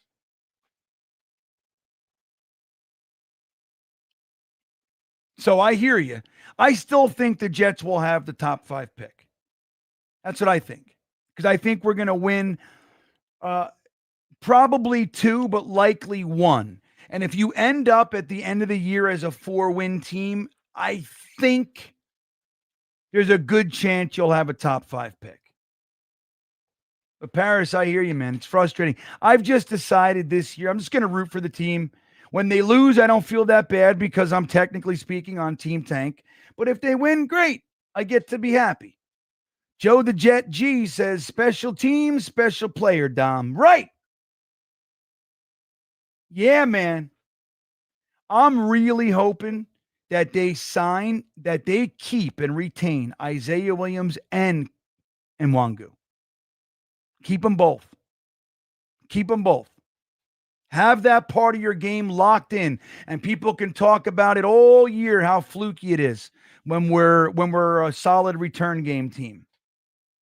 Nobody called Devin Hester fluky when he was fucking returning kicks for touchdowns all the time. Nobody called him fluky because he did it every week. So it's time that we did it. Nobody called Brad Smith fluky. That was a big part.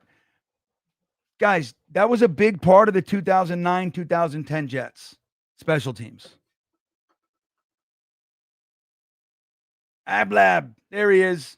If you have great special teams, what is that? Return. Hold on a second.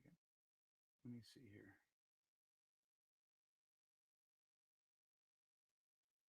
Hold on. Did I skip Dante? I'll get right to you, Dante. I'm sorry. I'll get there. If you have great special teams, I don't know what that is. Return and long kicker, giving the opponent bad field position. Yeah, it's a weapon. Right. I don't know why we're trying so hard to make that bad. Like when Will McDonald jumped over and blocked that field goal attempt. Remember that? And all the defense had to do, that was against Tampa. All they had to do was a stop, and they couldn't do it. Remember, Dom and Frankie, both of them were like, nope, too much time on the clock. There was like 1:45 left. Me and Jeremy were going ballistic, all excited. But that is fluky in a sense that it doesn't happen very often. But if we won that game, is that bad? Like you're going to win games all the time in different ways. Sometimes you're going to get a pick six. Sometimes you're going to have a 60-yard bomb. Sometimes you're going to throw a 60-yard bomb and there's a defensive pass interference, which puts you on the 5-yard line. And then you score. You know what I mean? Like, why do we have to dissect it and look at some things as fluky? Like the offense, like that was one score in the Atlanta game. What about the other 3 touchdowns? You know what I mean? So what? They don't work? They're not important? I don't understand the argument. I really don't. And like Ablab is saying, the Jets have done a good job of developing this special teams unit. And hopefully they can keep it together and using it as a weapon. There's 3 facets to the game: offense, defense, special teams. If your special teams is a weak link, that's like the carpet being pulled under the offense and defense. Like, think about this. How many games, dude? How many games? The Jets have seen this in the playoffs. Remember against the Steelers, Doug Bryan, the Jets offense and defense were playing their asses off, and it was a battle. And Doug Bryan, the field goal kicker, was given 2 opportunities to win it in overtime and missed both. So the everything that the offense and defense did was undermined by one fucking guy on special teams, because special teams is that important. It's that important that the entire game, you could have Ray Lewis and Ed Reed and fucking Peyton Manning, and you can have all those guys. And then with 3 seconds on the clock, you got to hope that this guy can put his foot to that ball and kick it 48 yards through those uprights. It all comes down to that. Is it fluky if he makes it? I don't understand. It doesn't compute to me. Dante checking in. Sorry to skip you, buddy. I like Glenn a lot. He seems like the real deal. I think you're 1,000,000,000%. Wow, I went from 100% to 1,000%. I'm up to 1,000,000,000. This is good. I want him to succeed. I want to tell all book about the Saleh era. Yeah, Joe Beningo should write it. Fucking Saleh was calling him every night crying. Can you imagine? Could you imagine thinking and that's when you know somebody's like not from here, right? Like they're not from here. It takes some time to learn what this area really is. And I'm in Virginia, and I say, you know what I mean? Because I'm from up there and the whole thing. And I've been a Jets fan my whole life and just the whole thing. It takes time to understand the nuance of what that area really is. And Robert Saleh thought it was okay to reach out to Joe Beningo and share his feelings. Now, I can argue that Joe Beningo is kind of a douchebag to put that all out there, right? There's an argument to be said for that. But the truth is Joe Beningo has been a Jets fan for 50 plus years. He's pissed. He's furious. And Robert Saleh is the guy in charge of his misery. And he's calling me, you're calling me complaining and whining and bitching? Like, no way. That's why, like, when Robert Saleh made those comments this year about the Jets stole his joy, fuck you, dude. You were in charge, man. You and JD and Woody, of course. But dude, if you're not man enough to stand up and go, I'm not doing that. I'm not playing that guy. It's my team. I'm the coach. If you don't like it, get rid of me. If you're not a man enough to do that, you can't then turn around and go, well, they made me sad. Stand up for yourself. You're the boss. You're the head coach.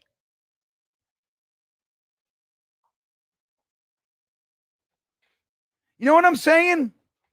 These guys. And that's why you have to know when you're bringing somebody in here, it's not the Cardinals, dude. We're not the Seahawks. This is New York, and not just New York. It's the New York Jets. You had better bring your wherewithal and your mental and emotional fortitude to this job. You can't be soft, man. We're going to eat you up.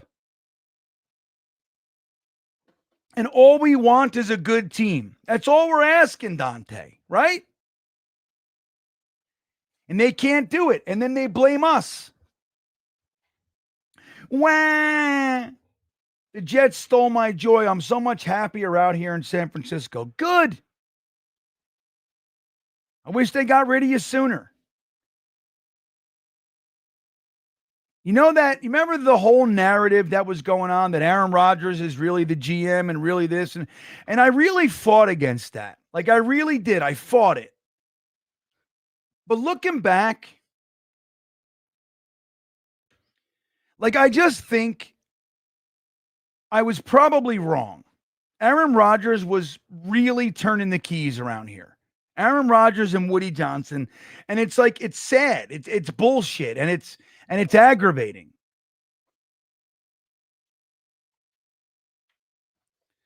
Because we're helpless and we just sit here and watch this fucking bullshit team for years, and we hope and we buy tickets and we buy jerseys and all, and there's just they're in there being weak and scared and sad.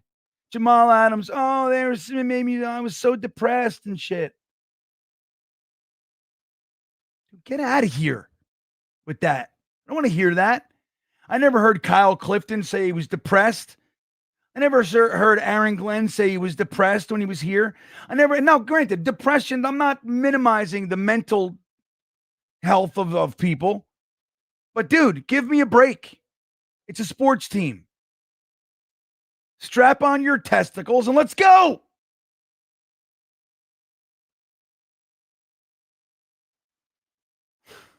You know what I mean, Ablab? Jason Edwards checking in. Green Bean, we are more likely to get the number 1 pick in the draft than a pick 6. Dude, that was great. When you brought that up the other night, Jason Edwards said, what's more likely? The Jets get a pick 6 or we get the number 1? Dude, honestly, I couldn't answer the question. What's more likely? Fucking sad.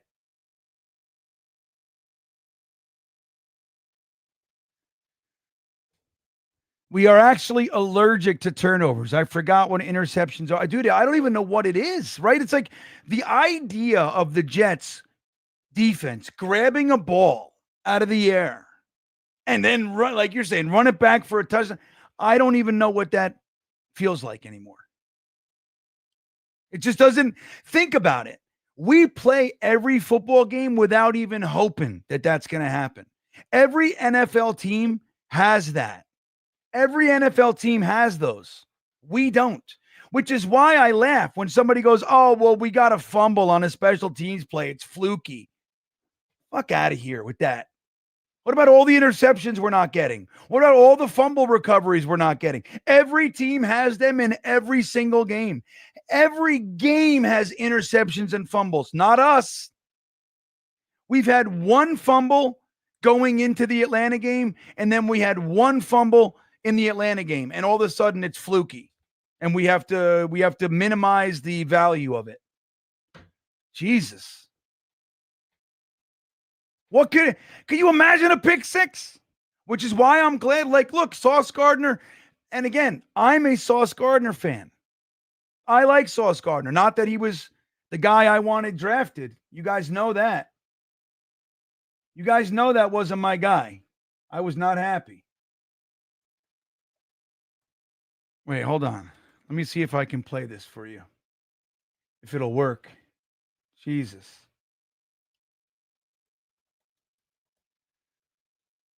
Where is it? I got to find all my shit. I got something happened. I got everything like, there's Will McDonald. That was funny.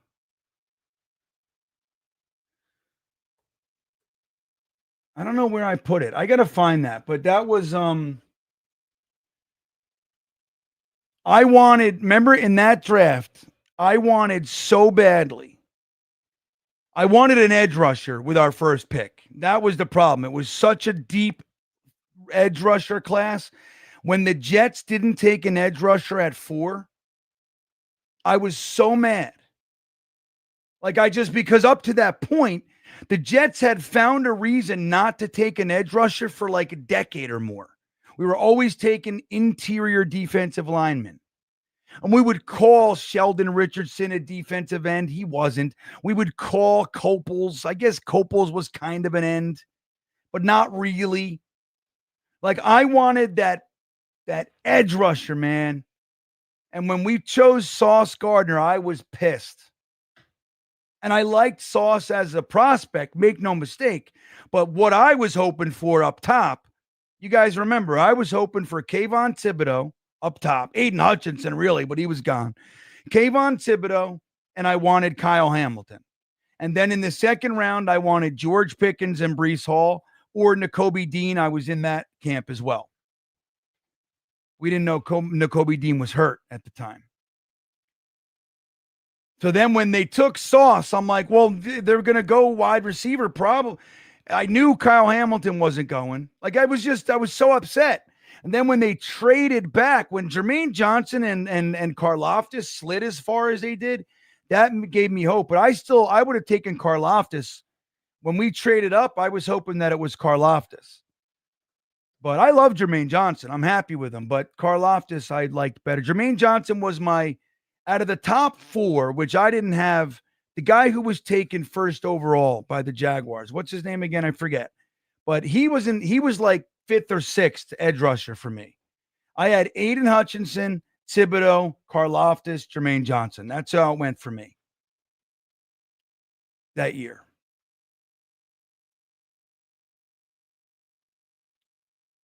So anyway. All right, guys, it's 10:30. I did almost 2 hours with you guys. I thought I was going to do like a half hour. Hour, maybe. No, not Josh Allen. Not that one. That was the Quinnen Williams draft. That was the Quinnen Williams. Yeah, Walker.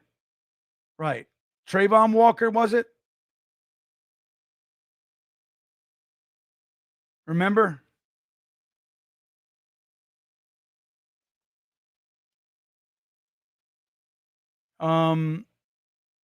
Yeah, Trayvon Walker, and he's doing well. He's having himself a nice career. I didn't like him as much.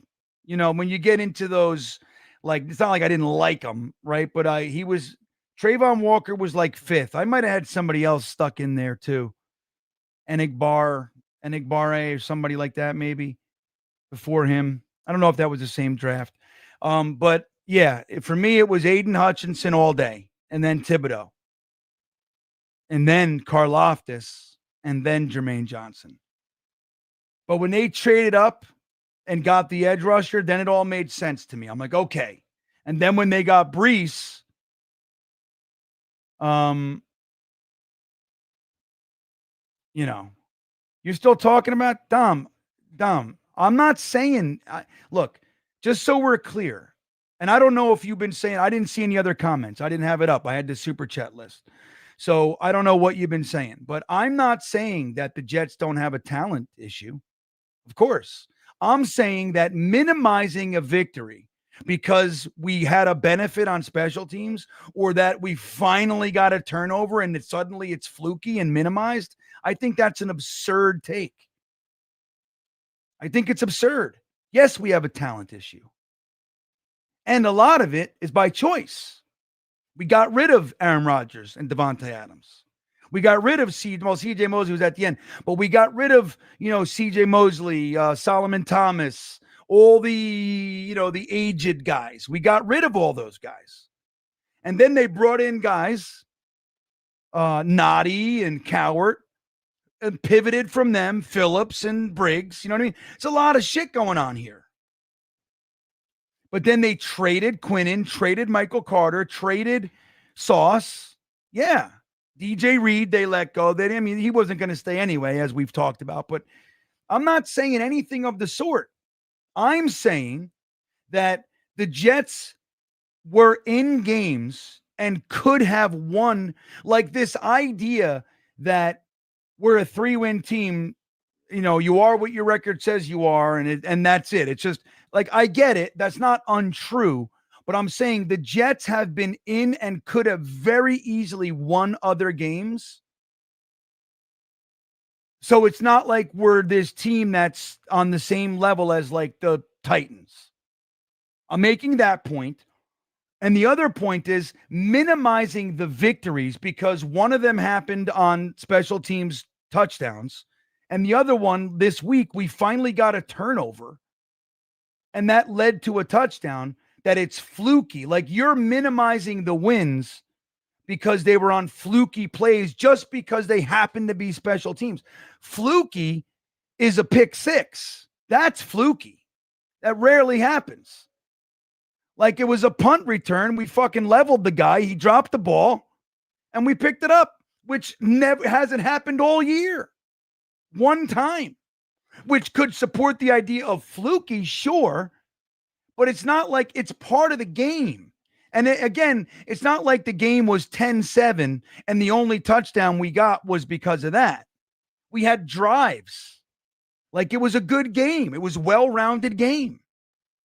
And they're in our weight class, as Ryan would call it. I like that phrasing.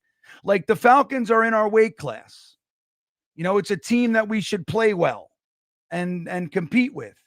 But the Jets have also competed with better teams like the Ravens, and Lamar Jackson was kind of not at 100%, but still we were hanging in that game. And the whole point is that I'm making is that even with the vacuum of talent, we're actually playing harder now and more consistently from the first snap to the last snap than we were when Aaron Rodgers was here, or for the last 4 years. That's what I'm saying. Like, I just don't buy into the idea that just because a play happened that somehow the win isn't as important. I don't understand.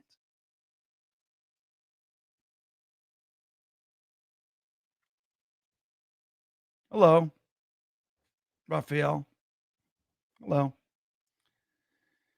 So anyway, let's get out of here. I want to thank you guys for hanging out. I want to thank and remind you guys about the new offer from Ridge Wallet, everybody. Like, come on. Like, 47% off. Save yourselves from the fucking big wallet garbage. You know what I mean? Ridge Wallet. I got mine right here. I love it. Just, whoops.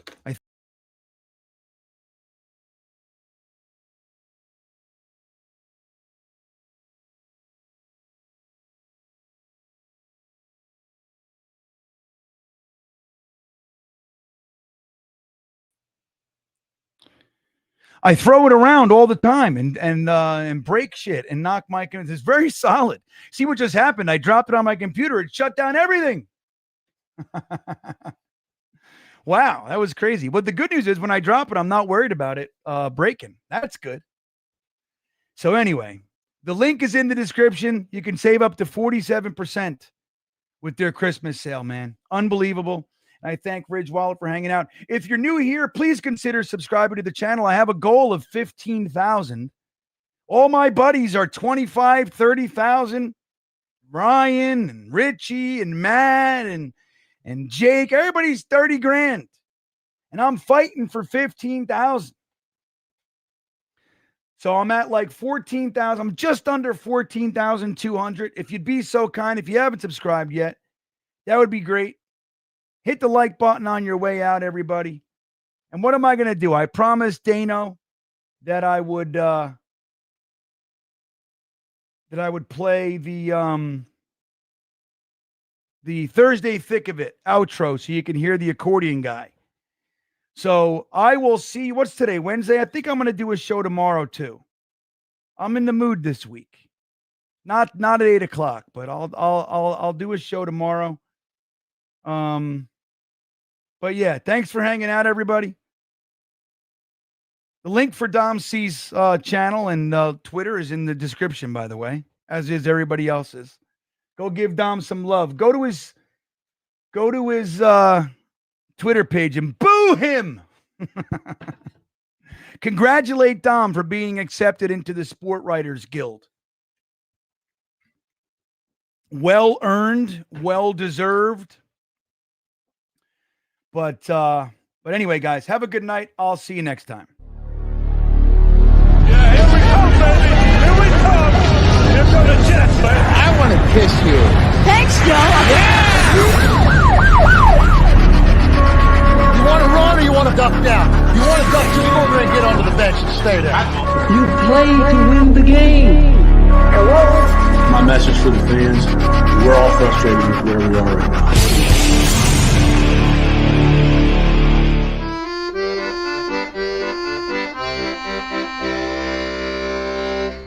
Jets, Jets, Jets.